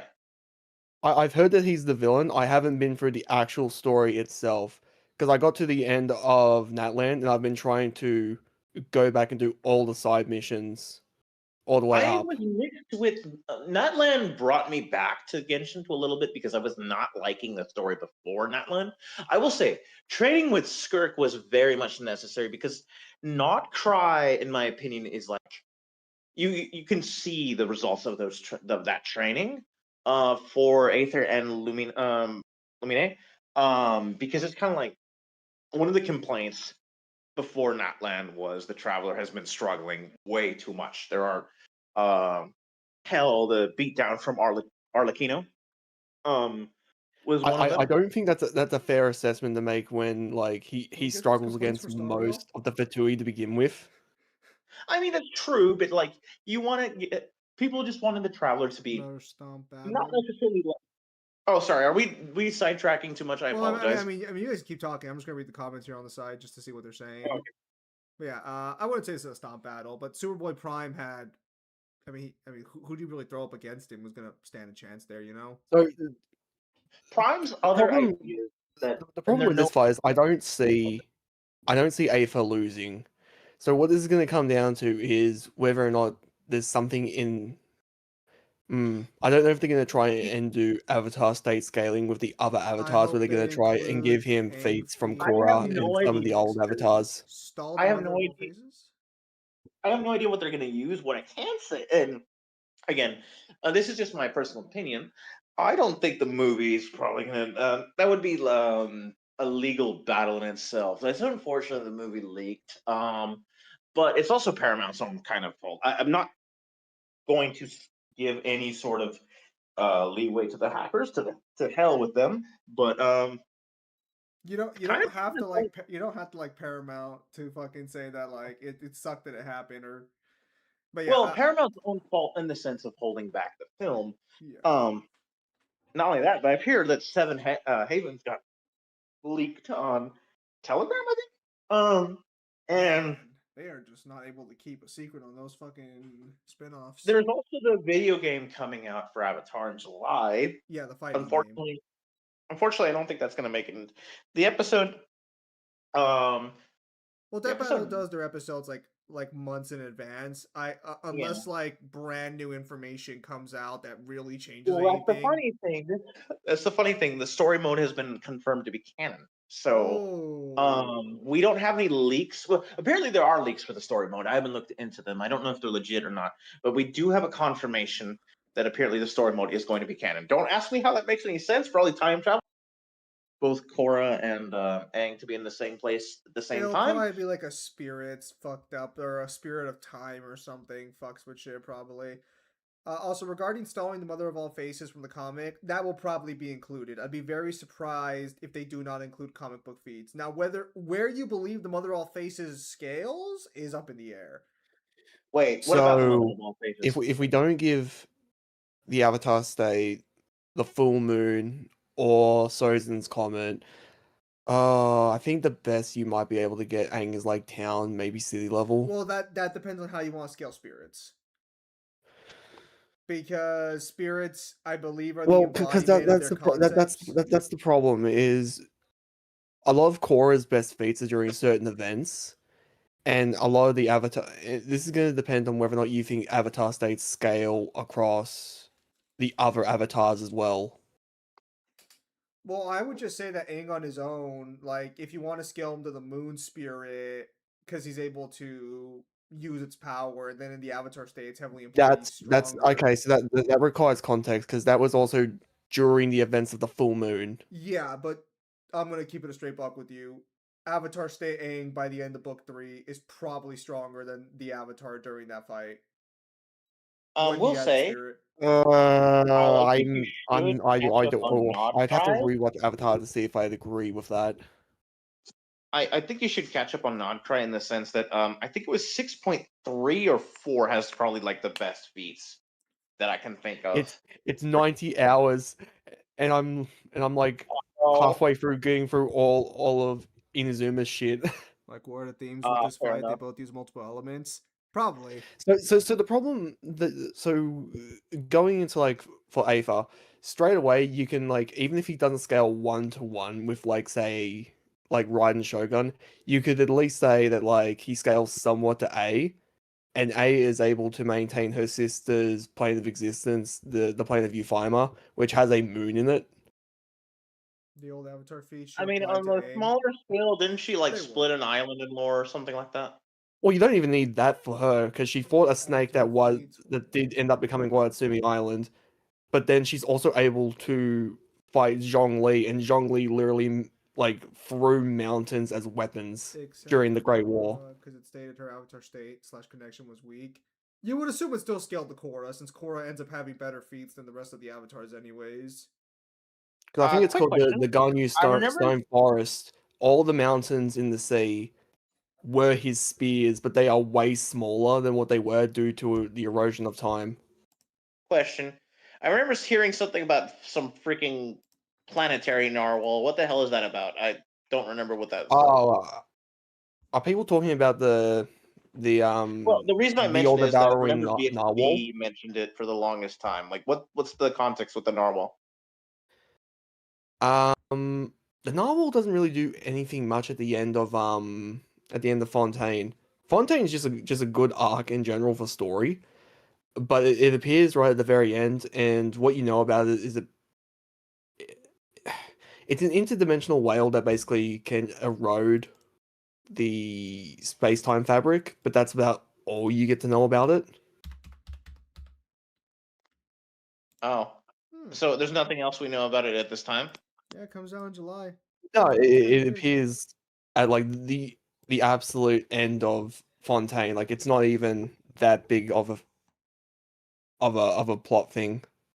Oh, fair enough. I just remember seeing the narwhal. If I remember right, I can't remember if VSP still uses it. I think they were using the narwhal for scaling.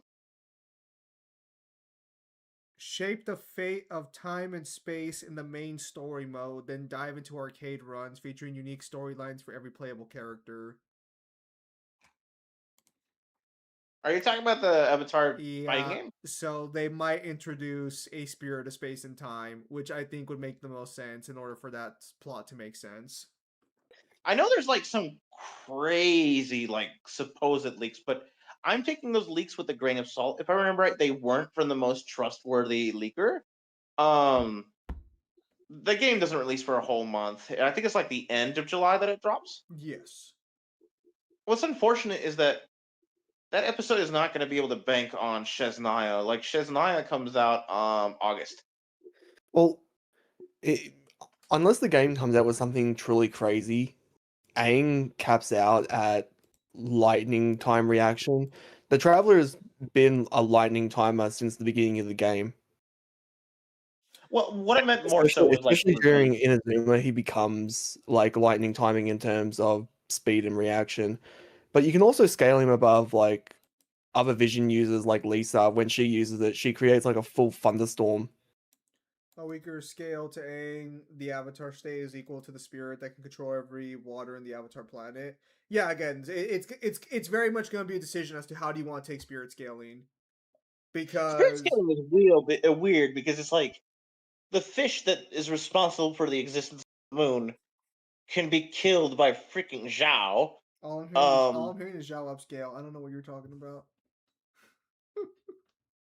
Like that's all I'm saying. This is not. I know it's like I know that's always been kind of like a debate. Maybe like spirits can be argued to have like really shitty durability or something. Well, because I remember back when Set the Programmer was still popular. He made an Avatar video where I guess there's a spirit that's the concept of duality. I think. No, he just made that fucking argument. No, he made that argument because it's based on Buddhism.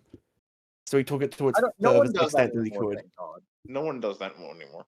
No, it doesn't anymore. Oh no. Okay, so Kyle, I wasn't here last month when Yuji Denji dropped for that. I had a chance to talk to Zim a little bit. I understand there was like questions, quote unquote, or some disagreements. Do you remember anything from that you wanted to ask? You're asking the person with a worse memory than like someone with dementia about questions from last month. I can't even remember stuff from like 2 days ago. Oh, oof. It's for the best. It's for Question, the Kyle. best. Do you play in Zenless, Wuba, or HSR, or only Genshin? What's that? Sorry. Do you play He plays any of the all other three of Hoyo them. games? That being Star Rail, or do you play? He plays all three. Yeah, of them. Zenless, I or do you play play, Genshin, Star Rail, and Zenless. Oh, you play those three? He plays all Yep. three of them like a fucking psychopath. You play Wuthering Waves as well, or no? No, he Curious. does not play Withering Waves. I tried getting into it, but the story wasn't for me.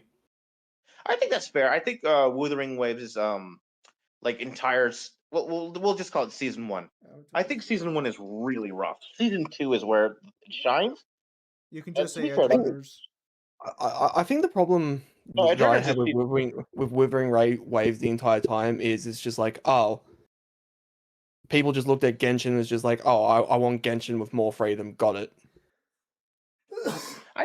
I think they're both their own merits. I know that like I've seen Rover versus Traveler or Rover versus Trailblazer as a matchup. Get that fraud away from Trailblazer ASAP, or Trailblazer gets the easiest win of their career. The reason the Moon and Ocean Spirit are so weak physically is because they chose to make physical bodies that work koi fish completely. I see. I mean, that's a fair argument, but at the same time, that also kind of like can still. I don't know. I don't know what they'll do. I could see people arguing So that if you argue they create bodies, that would just harm scaling generally, because like they're still sustaining. How to explain it? Like if Rover they're dog choosing, walks Traveler by a mile. I think you could. So I've seen some interesting arguments for Rover's AP, but I don't want to like jump all over the place. I think Kyle wanted to say something about the comment about the koi fish. Am I mistaken? no, so the thing with Aether's speed as well, it's also going to depend on how you want to take some of the Nice try. enemies, because you can imply that some of the enemies also fire lasers. Yes, and then laser scaling is always a fun time for power scalers. Bow to the fucking death over there. Well, because if you go through the files, it's never stated what they fire, so you can only just presuppose by what it's supposed to look like and what it's supposed to be, and it comes from a fucking robot, so I'm assuming it's an energy projectile of Is there some no sort. one that uses like explicitly stated light? I would try out Withering Waves, but I think the Cyberpunk Edge Runners DLC or crossover is ending soon, and I would rather not pick it up for any other reason. I just wasn't interested in it. So I funny will. enough, I think Zim would really get into Genshin's story. The issue is that he's going to hate the grinding system, because grinding for anything in that game is a pain in the ass. Grinding for any of the Hoyo games is a pain in the ass. No. Grinding for Star Rail is such a godsend compared to trying to do that shit for like Zenless or for Genshin. Oh, speaking of Zenless, have you caught up? He has not. No, No I'm spoiler for him. I'm still at the beginning. Wait, I'm how still at the far back beginning are of you? the He's Are you pretty- in third season 1 or season. season 2? He's in season 1. I'm pretty sure. Ooh. Oh, that'll be a Who, while me? then. Yeah, are you in season 1 or are you in season 2? No, I'm at the start of season. Is it the third season or second season they're up to? They're up to Third season season 3. just dropped. 3.0 just dropped. Then I'm at Who's the last the character end of you the met? first act of part 2, Who's the last where character where you they're met? starting where they're starting their training. Oh yeah, you're still in Act 2 then, yeah, for sure. A robot pet transporter of Rover can fight a huge black hole that eats universes for lunch. Context with Aleph 1. Like Rover is strong. I think it is like I think Woowa is downplayed on VSP, but like I would not scale Rover right now to Rover is like Rover needed the Exostrider to fight Aleph 1's manifestation, which doesn't even fully scale to Aleph 1. And even then they needed to like upgrade the Exostrider, and iMyth needed to bear there too. So like no, Rover does not scale to Aleph 1 right now. Context, Aleph 1 is like a living eldritch abomination that like consumes the cosmos. It is like it's not the strongest thing in the setting. There's actually a thing stronger than it. Jim, are you It has trying the to best fucking speed. dog on them by showing Iron Tomb can destroy the universe? I was just gonna be like, listen, bro. And you bet Bro, if you're you telling don't me he's even in the do that. No, universe, Jim. I better Stop. see You shit don't- like this going No, on in fucking Withering no, Waves, stop, bro. stop. You don't even have to go that far. You know all you have to do? Zim, you are Show not the feeling cut, Zim. Trailblazer No, normally. Zim. Show the cutscene. Show the cutscene where Stealth sleeps past the The death of the destruction of the universe. No, there's no cutscene for that. But that is a joke ending where Stel can just sleep until the end of the universe and then the heat death of the universe. Zim, if I catch you trying to scale Trailblazer without Cyrene amping them to Iron Tomb, I will find you. You know, you say without Cyrene amping them, and yet when I pull up my team, there she is. So clearly it's base. No, I'm kidding. Fuck you, we scaled Iron Tomb. Fuck you. We did not put all that work in for these fuckers to be like, nah, doesn't scale. I don't give a fuck. Trailblazer freaking lost to Iron Tomb without Cyrene, and you know it.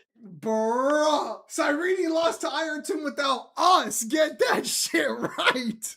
Cyrene lost, but then she got even more powerful. Shut up. Listen. We did most of the work in that fight. Sure as hell wasn't the fucking Zan show doing fucking nothing. But whatever, not important to discuss that war. Point is, is I would have to check out that black hole thing because I've never even heard of that, and I keep tabs on Reddit scalers. So Aleph again, Rover doesn't Dwarfing. in the same fashion that Rover doesn't scale to freaking Aleph 1, at least at the moment. hmm, Neither does Trailblazer normally Bitch. scale to Iron Tomb without Bitch. Cyrene amping and carrying their ass. Carrying! Carrying! Is that what we're gonna call it? Okay, yo, we must have had two different fighting speed. Well, whatever. I'll deal with you later. I don't whatever. think Trailblazer blowing up any freaking planets in that fight. Bruh. Listen, Sorry, we're listen, hitting Cyrene the bud. Cyrene may be poorly designed Nerf? in that you need like Casterus, Hyacinth, or Evernight or Fiden to actually get her ultimate on. But otherwise, narratively, she It's carries okay, that so fight, and you it's know okay, it. Cyber. Zim can't pull any characters. I, however, have a Crisis Air team. Do not fucking tell me you pulled Cyrene. I will kill you. I mean, to make Cyrene work right now, you really do. He has like all the characters, Cyber. Don't fucking. I don't even pay for any of them, and that's what makes him so mad. He's a free-to-play character who has like every fucking character in the game. He gets them in like 2 multis every time. He was so pissed off because I sent him a picture of my TV, and it's just the new Blade. And he got it in 1 multi. It took me a penny. Look, it's not important. It's not important. I'm not mad. Kill yourself. Fucking hell. I'm not mad. A Nerf Amnesia Rover used a Nerf Mech pet transporter to defeat Alfie 01, so... Well, okay. Again, context. Like, Exostrider is like a kaiju-sized mech that Rover uses, but either Aleph 1 is using like a manifestation. Think of it as like an avatar to fight. Nowhere near the full power of the Exostrider. Of Aleph 1. And they're not even able to kill Aleph 1. They kill its manifestation. But in order to actually like beat Aleph 1, what they do is Exostrider reaches like a level of power it's never had before. And then it BFRs Aleph 1 to like the end of the cosmos. It even says that it can't kill. As they currently are, they can't kill Aleph 1. What it will do is permanently guard the whole like the planet from Aleph 1 if it ever comes back. But it is made clear that like they only managed to kill the manifestation and not Rover themselves. It was the Exostrider. And the manifestation does not. I am fine with Rover scaling like ridiculously high, just not the Aleph 1. You use something else. Okay. Well, I So think... let's do some fantasy book. Let's do some fantasy booking. Seeming the Traveler is getting in. What other characters would you like to see from Genshin get in? I don't know about Genshin. Let me think. I doesn't really have a matchup I like. If she did, I would totally. You don't like the Raiden Shogun versus King Gaius from Tales? Oh, I've seen that one. I don't know if Tails would get enough attraction, but that one's not bad. I won't deny that. I was mostly thinking HSR. I kind of want Firefly versus Samus, even if it's a stomp. But really, I want Trailblazer on, and Trailblazer only has 2 big matchups. That being one, the one we've just discussed, which is Rover, and then the other one is Star-Lord. The videos. Star-Lord? Talking about? Yeah, from Star-Lord. Guardians? Yep. No, from Guardians. And it wouldn't be necessarily MCU. It would be comic, but like with MCU footage, obviously. Right. If we're going with Star Rail, Comic Star-Lord is The weird. They don't videos. scale super high, but they do have a really broken weapon. The element I gun. spent 3 hours with Mangler today, so you'll have member content rocking out soon. Don't worry. if we're going with Star Rail, I think I knew it was supposed I to be don't know fucking who would be long. a good opponent for her, but I think March 7th would be a fantastic opponent because you could have her when she's really high pressed go into Evernight. I mean, there's only one opponent that I really like for her, and it's Mash from Great Grand Order. I'm sorry, did you say Fake Grand Order? You mean that series full of frauds? That one? Not every single character in there is a fraud. Gilgamesh. Okay, Gilgamesh is in a tier of his own to discuss. By Yes, the way, yes, a tier of fraudulency I've never seen before in my life until I saw Fate State or Fate Grand Order. I mean, he got nerfed unfortunately in the beta for 4.4. I'm kind of pissed. They nerfed him? He's, Fuck. He's nerfed. So like if he's like a B, Himiko ended up like an A, and then like Rin is like an S. Rin's not the best, but of the three to pull, Rin is like considered the best of the three right now. Can I Gilgamesh get my isn't Berta support, bad, but you need Saber, and it's recommended to get Gilgamesh at least at E2. Shorekeeper. Okay, DDFF, you know what? You've piqued my interest. I'll download Withering Waves on Steam, and I'll see what you're talking about. I tell you what, if you Shorekeeper get is Withering the, Waves, so Zim, if you get Withering Waves, let me know if it's crossplay, and I'll play it with you. All right. Shorekeeper is wife, so W. Shorekeeper, AK Rover Assistant. On not being frauds. Gil is the fraud of all frauds. True. The greatest of frauds. Well, he got unfortunately fraud in HSR as well to an extent. Do you know what it's like, Cyber, when you're told by Fate/Stay Night fans, or I guess Fate fans, that Gilgamesh is the greatest thing since sliced bread, that he's this all-powerful being, he's got like 1 billion swords, and then I find out he loses to Archer. And then I find out that Lancer almost beats him in a fight, and I'm just like, okay. Hold on. I know about the Lancer. What I call bullshit in the sense that was just Lancer being wigged in his own in the story. I'm just saying, bro. If I pull up the official source material, Lancer's putting up numbers here. So listen, Masu is like the most inconsistent with his own work. Like I struggle to find an author that misremembers the stuff they put in their own work before saying stuff. And no, I'm not saying that those VSB downgrades were legit.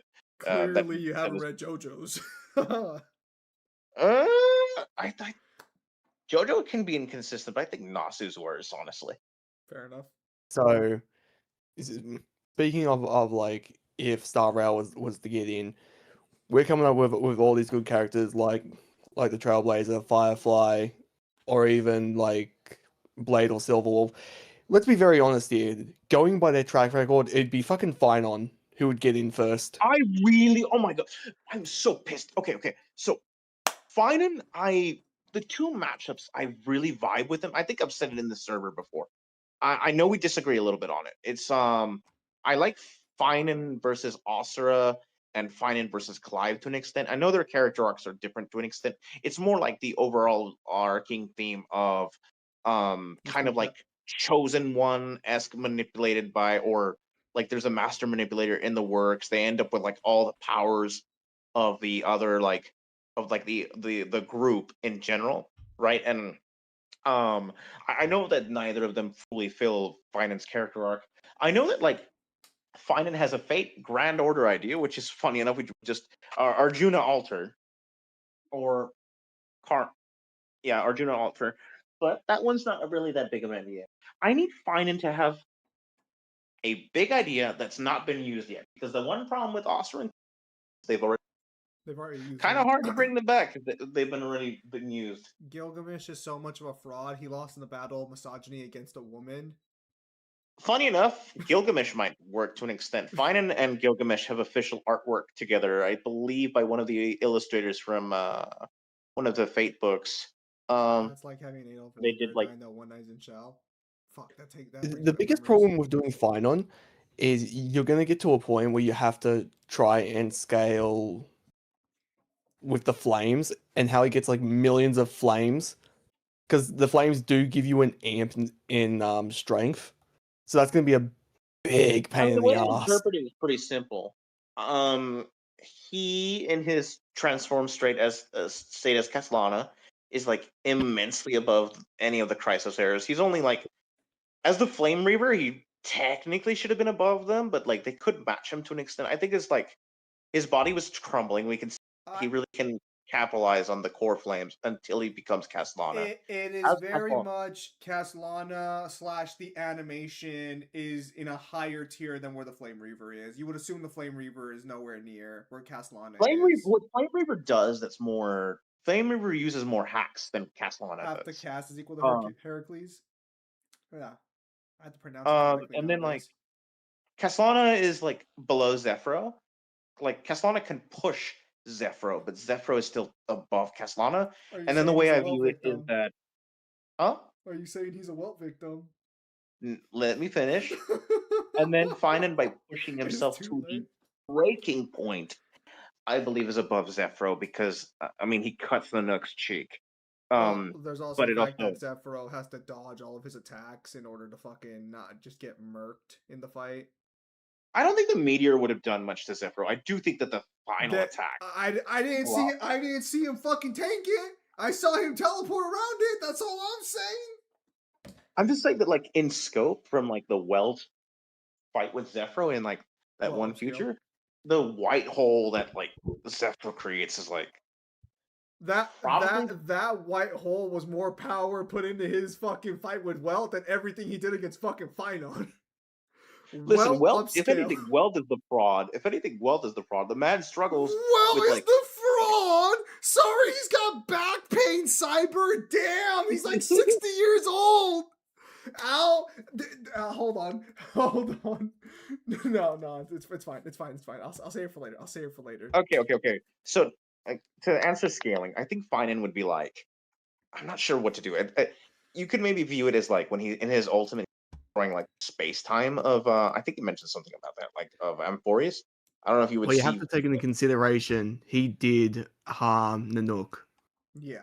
Yeah, but like the way I see it is like I don't how would I put it? Like when he burns himself like to that level, I do think that like he gets like the I think harming Nanook would definitely require like higher dimensional like all Aeons in the game are described as higher dimensional beings. There's like a word of God for it. You don't even have to use Honkai Impact. Like a Star Rail itself, just by itself, like Aeons should be like 5D per minute. So Well, it's also like if he can harm Nanook, then that means he should at least scale to Iron Tomb. Iron Tomb is I think he scales fine to like regular Iron Tomb. The weird thing is that like the Iron Tomb that like one shots Cyrene, Trailblazer, and the Chrysosairs before Cyrene gets her final amp has a statement of being stronger than any other emanator in existence, which would have to include Zephyro. So it's like the way I see it is Finan when he's in those brief seconds he grows to like the size of the galaxy and burns himself to oblivion. That version of Finan, I think it would be fine to scale above that Iron Tomb, but not like Finan in general or Castellana. The downplay is real here. That's all I'm hearing. Sorry if I'm confusing your viewers. That's fine. I have too much of HSR memorized. I love Amphorius. For all of its downsides, I generally think it was a great time. I've already told Kyle. I think Amphorius was a good arc. I just think that the final stretch of it was a bit long in the tooth. Its pacing was its ultimate issue. 3.7. Oh, go ahead. Sorry. No, I was gonna say that Amphorius will more likely end up being the best Star Rail story arc once the game's done. I'd be very surprised if there's a story arc that surpasses. I think Plain Arcadia could. It really depends on how 4.4 is going to go. I saw 4.4 leaks.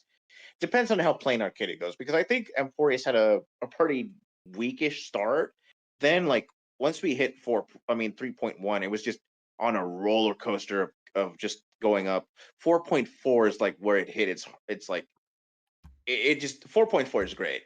And then 4.5 and 4.6. I don't like 4.5 so much. The Lycus fight was cool, even if he is bullshit on higher difficulty for like end game content. Get good. And then 4.6 was great.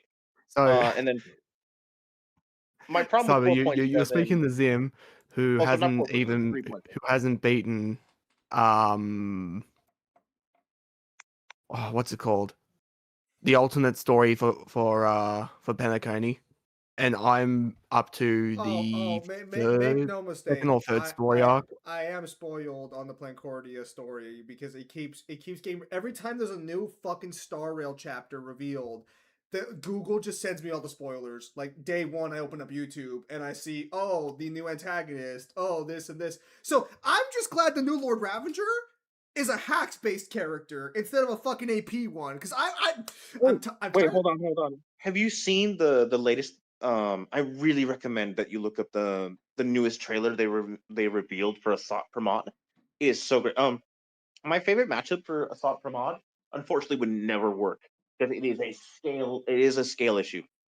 My favorite matchup for Assault Pramod is Kenjaku from JJK because like their character arc is almost 1-to-1, but it also just doesn't work. Like the only way Assault Pramod works, technically, no, it doesn't. Did he get his back Zim, blown have you out? looked at? Huh? Did he get his back blown out? Not exactly, but in a similar vein, yes.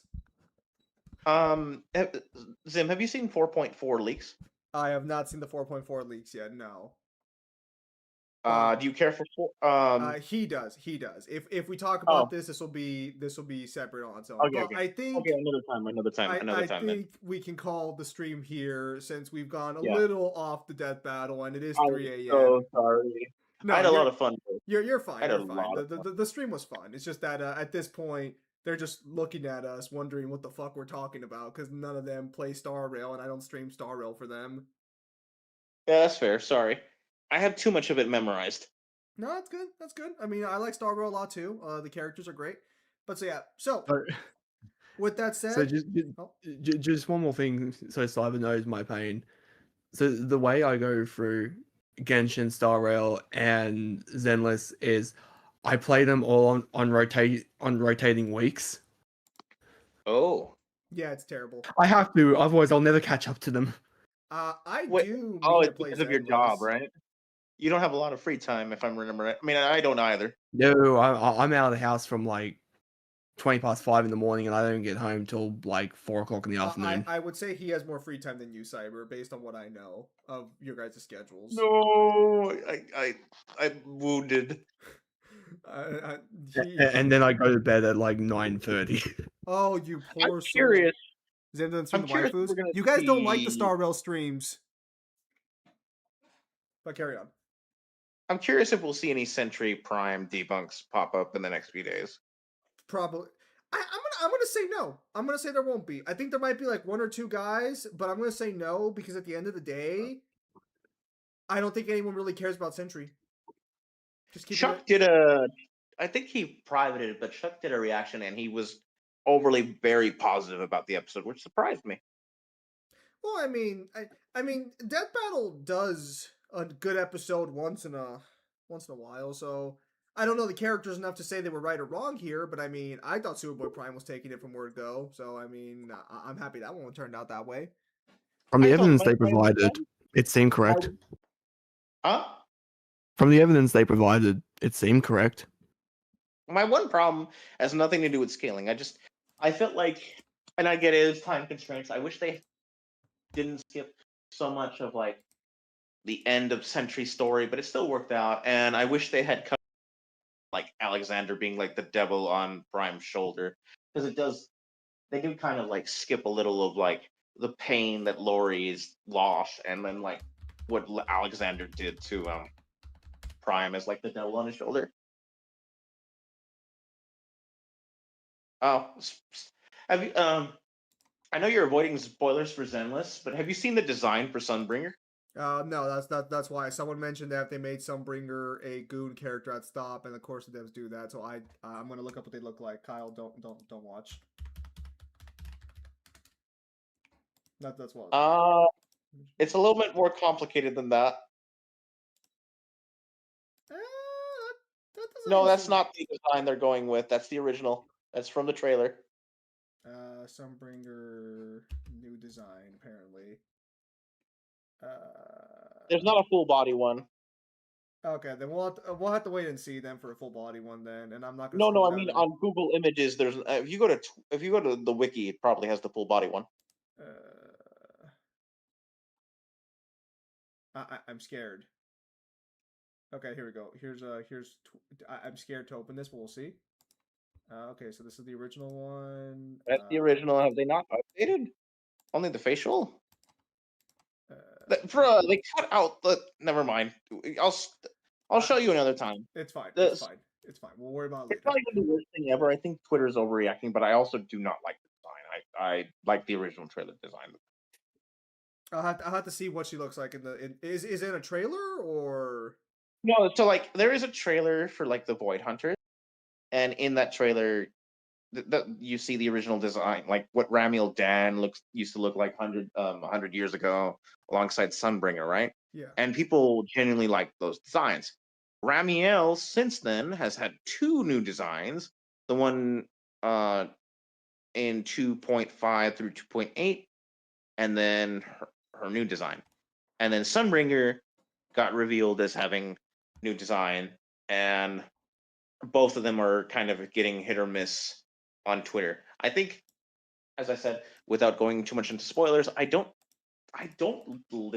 like the new Sunbringer design, but I don't think it's the worst thing ever. I think the game has done worse with other stuff. I think So I It's think the alright. Twitter.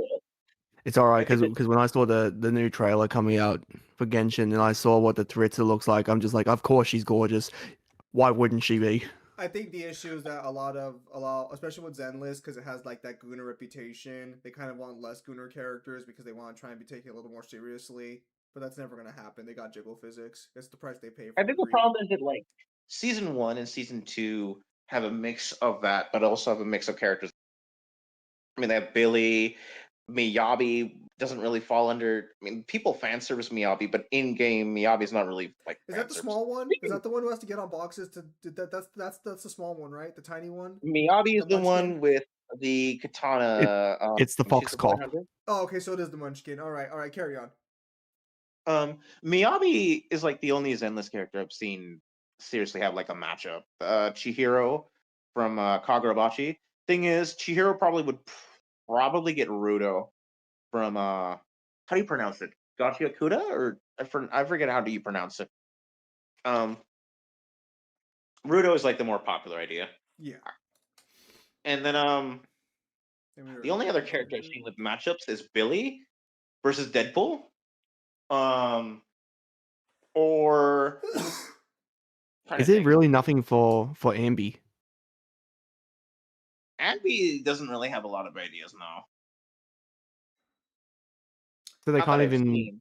they can't even pull like a super soldier like thing out of people's butts. I think the problem is that like Ambi is like present in season 1, but he kind of gets behind the scenes later on. And Billy definitely has more marketing for him. Boruto isn't all that for now. I have no idea what that first word is. Sorry. Rudo, Rudo has like. Wait, do either of you care for spoilers for the again, I don't never how to pronounce it. Gachiakuda series? What the fuck is that? Oh, that's actually on my list to read, but I'll read it eventually. Oh, then I'll avoid spoilers. No, you can spoil it. You can spoil it. I'll forget it, and I'll just read it later. He has an awesome werewolf form. As of recent. What was I gonna? Oh, I'm surprised we're still streaming. This tends to happen when something pops up near the very end. Well, I mean, that's fair. is it your day off today? Because like, I'm surprised you're still No, up. I work, but I would rather be in this discussion. I've had way too much fun tonight. Fair enough. Miyabi is Virgil, but all ears. Yes, I've heard about that.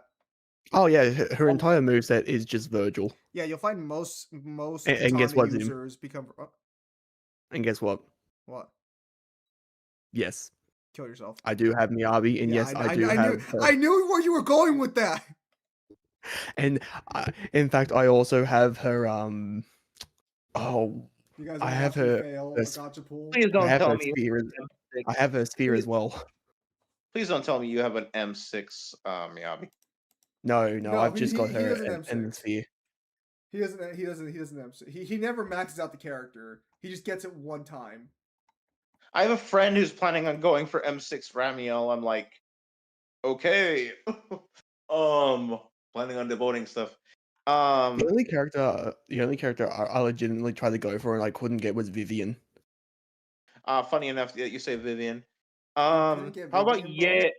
Oh my gosh, how do you pronounce her last name? Yeah, you know who I'm talking about, right? Brown hair, white haired form. She uses a bunch of swords. She's a void hunter. Oh, if I saw the name, She I'd be able to pronounce it. Zemi's yeah, Australian. His gotcha Shunghar game addiction something. makes sense. For reals, bro. For real, Celicross. Thank you. Thank you. She's a Oh, I forgot. Her matchup is Yuta, but Yuta also has a lot of other matchups. Yuta, That's the third fraud you've mentioned this stream. Don't mention that It's fraud to me. I'll mention a fourth. it's all right. It's all right because Traveler's coming up. The next Genshin character we're gonna get is fucking Tataglia. Oh no! Why did you mention Tataji?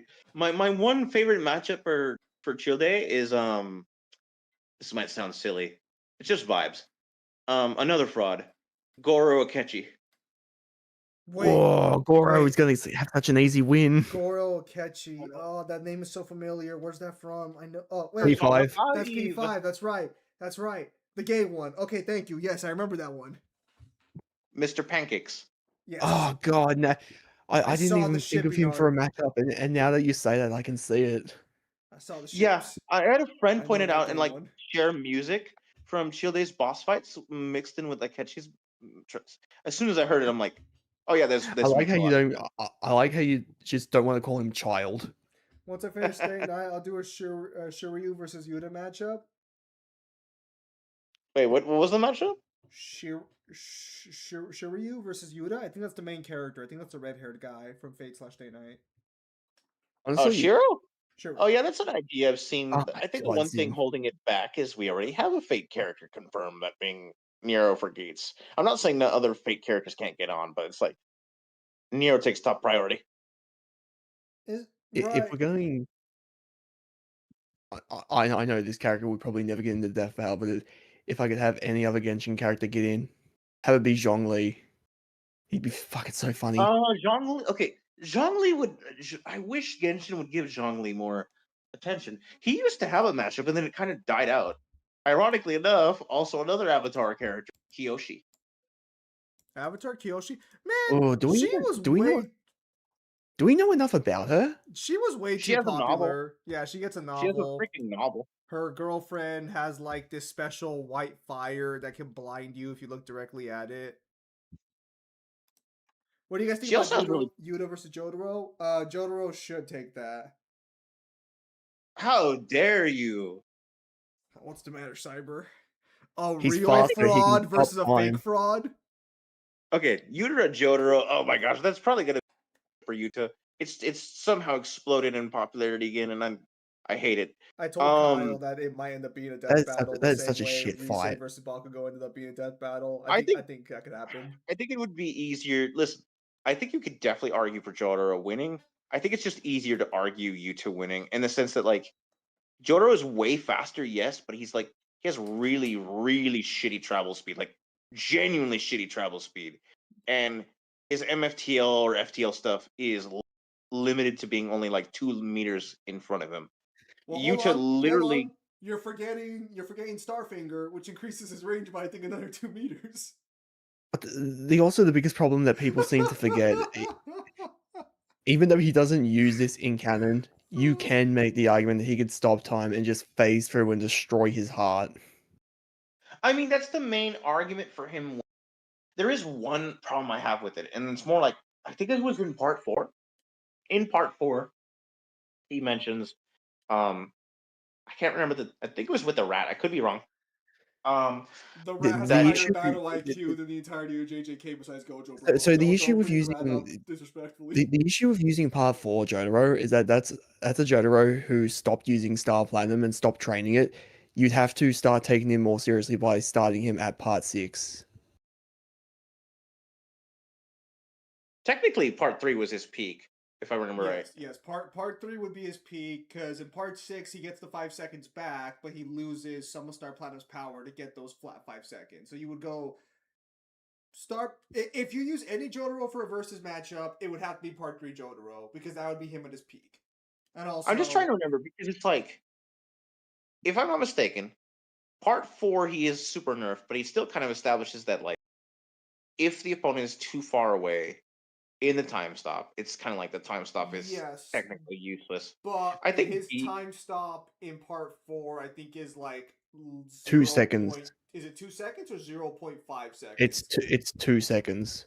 how much was it in part 3? Was it like the 11? It was 5 seconds. He caps at 5 seconds. So I know it doesn't sound like a lot, but that makes a pretty big difference. In sec, Jotaro It does. Josuke on that rap fight. Yeah, but that listen. People don't want to hear this, but I'm just gonna give you guys the honest truth. That rat would have beat Sukuna in a fight. I'm just keeping it a buck with you. I'm just keeping it a buck 50 with all of you.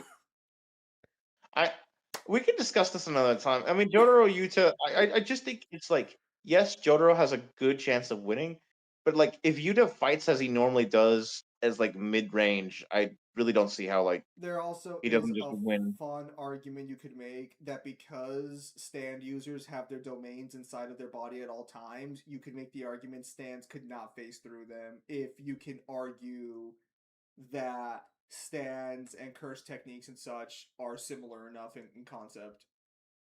Oh, are they talking about I don't I know if would that I would would not. Well, I know you I don't think fucking it would wouldn't, but I would have to go. I don't But think if I were to do the matchup seriously, I would go through all the information and determine that first and foremost. I don't know if phasing would be okay. So the innate domain thing, I think, is a really interesting argument. I'm not sure it would stop phasing. So because the way that Akutami describes it is that like piercing through the skin is the way to bypass the whole. That's how like poisons get in the body, right? Yeah. Like you can't like Hanami can't just spawn a tree inside of Yuta because Yuta's body is an innate domain. It blocks that shit. Yeah. But if Hanami stabs through Yuta with a tree trunk through the skin, that's a completely different story. So I'm wondering if the whole fact that like phasing would technically be going through the skin, that would just the innate domain wouldn't exactly stop it. That's a fair point. Again, like if I were to do it seriously, So- that's what I'd first take a look at and then go from there. I know people So- argue. So the way I would do this, and I know Zim doesn't particularly like this way, what I would do is I would pull up all the things that in the main domain has been shown to stop, and if it hasn't been shown to stop it, I would let it through. Because then you're just playing on maybes. He tells you that. Remember that next time he talks to you about a character he really likes, and you tell me how many maybes get through there. Regardless, let's see what are the comments saying. I call bullshit on that time stop being 2 seconds. That man had a whole monologue about how reliable Kochi was. That's just free. That's just free space. The rat has a higher battle IQ than most shonen characters. Jotaro can use mental ball for throwing projectile. I know there was like I was briefly part of a unrelated blog to G1. It had nothing to do with it for Jotaro versus Yuta. There was some interesting stuff in there. I know you mentioned Araki is inconsistent, and I know why. Jojo Veller is a good example of inconsistency. So Jojo Veller and I believe second stand page for Star Platinum, more so Jojo Veller, could be argued that because Araki mentions that what stops time for Star Platinum, and you could argue this is super contradicted, is that by Star Platinum approaching the speed of light, it stops time. So instead of stop time being an ability, it's more so by approaching the speed of light, it applies like real world physics, and that's why time seems to be stopped. So I think you could argue that definitely contradicted by it being Well, kind the of reason we can say that's wrong is because the Hangman doesn't stop time when he moves at the speed of light. Hangman is so weird. I don't really like using Paul reacting to it, or rather, Silver Chariot. Well, I think Silver Chariot reacting to it is fine. I don't think it's like meant to narratively be this ridiculous MFTL number. I'm not sure about the MFTL, but I will say I find it funny because on Reddit I've seen people argue that feat to the ends of the earth where they're like it's not valid because he says he can't hit him unless it's in one specific line. Hey, if he hits him in that one specific line that light travels, would that not make him comparable to light since he's hitting light in a straight Jojo line? Veller has kind of like a compromise. It does imply that Hangman is faster, but not by much. it mentions that in order for Hangman to even be tagged, the opponent must have considerable speed close to it, which would mean even if you didn't buy Silver Chariot, tagging him as a calc, you would still say Silver Chariot traveling I mean, there was relative. also like the What I would anime. do for people, what I would do for people is I would tell them, okay, let's not use the Hangman if that's going to be controversial. It's like, okay, let's use something else. Let's use Part 2 Cars. Joseph dodging the light from the Redstone of Asia and also Cars dodging I like Cars more. the solar I light. like Cars more. The dodge from the beam, I think, is sort of fine, but it is weird in the anime. It's like blatant that they don't really. I mean, they do, but like it's kind of like more of like an aim dodge in the anime. The anime is weird. It also kind of harms the car's feet, but at the same time, it boosts the polar, like the Silver Chariot feet Yeah, too. I was about to say, if you go anime for Silver Chariot's feet, it is a much faster feat for Silver Chariot. Yeah, it's Yeah, like blank why? Because DL. it dances around the Hangman before it slashes it. Yeah. I actually forgot how the feat actually goes. I just remember that he's talking as the Hangman is going midair. So I know he's definitely got some leeway before that slice goes in. Or cars dodging UV rays. I'd have to. I don't know how that UV rays feat went in the anime. He doesn't dodge. He puts his hand up to block it, but he does so after it fires, so it's a legitimate feat. Oh yeah, I forgot about that. Yeah, no, the anime feats tend to get a little silly. That's why Which like it's.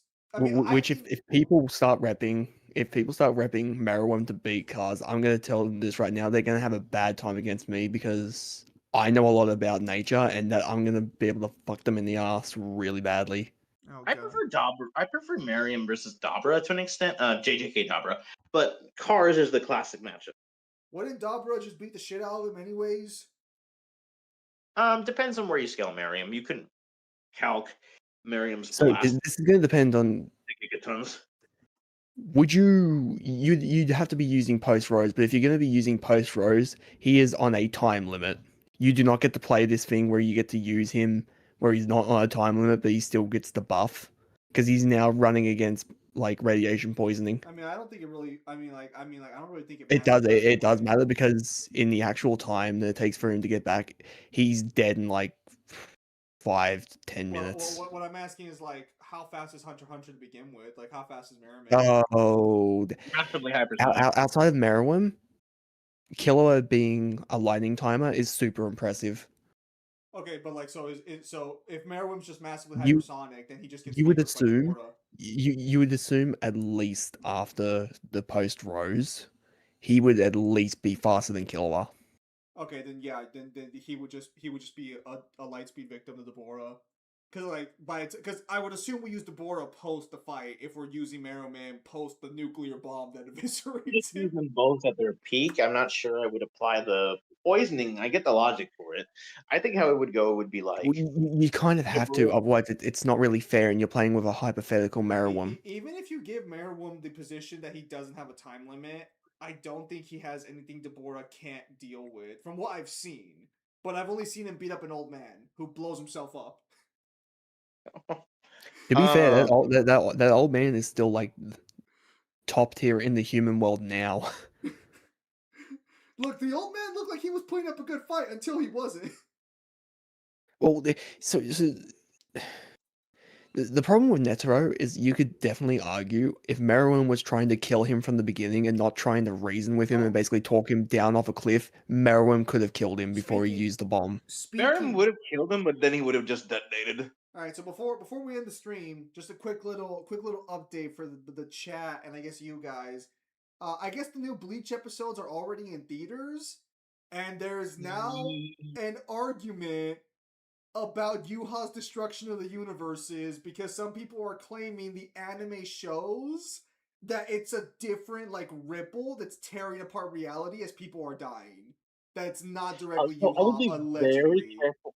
I would be very careful with that. I'm going to be waiting until it comes out. So Yeah. the reason I say that is that there have been like 3 different claims I've seen. I'm not able to go to see it. It's weird because it's like part 3 of Thousand Year Blood War explicitly has Kisuke say it has nothing to do with the soul flow of souls, but supposedly leaks are saying that at least before, depending on how they adapt, because apparently there's quite a few differences even in these first 3 episodes. But like apparently the thing is, without getting into it, some sort of chain reaction argument does involve the flow. But it's weird because it's like Kisuke said it had nothing to do with the flow in part 3, so that's why I'm kind of taking it with a grain of salt until I see it for myself. Bleach fans seeing these early impressions losing their fucking mind as they have to battle for universal scaling once more. Oh, I saw people arguing it's already planets on the Bleach Oh, power scaling Reddit. Jesus. Of course. This is why I'm saying I'm not going It's to get fine, into these it's Are fine. arguments people until I see all literally the not episodes. taking the Precipice world into consideration Well, I and don't all the know. other worlds I as don't- well I in don't- between? I don't scale Bleach. I don't know. I just saw, because I was on Reddit and I saw, like, I guess that argument's back up again, and now people are like all scrambling. Listen, boys. There's an easy way to look at this. Ready? It sounds like a Mangler problem. I like the way you're thinking. Yeah, let's just Mangler decide. Let's just leave England. But all right, so it is 3:30 in the morning where we're at, so we're gonna go ahead and call the stream here. All right, this was a fun time. Sorry for No, the HSR side trip. It was a fun stream. It was a good stream. These things happen on good streams. You get sidetracked. But so with that said, thank you guys for your time as always. Have a nice day, and I'll see you guys on the next streamer video. Take care, everybody. Have yourselves a nice night. Kenshiro is a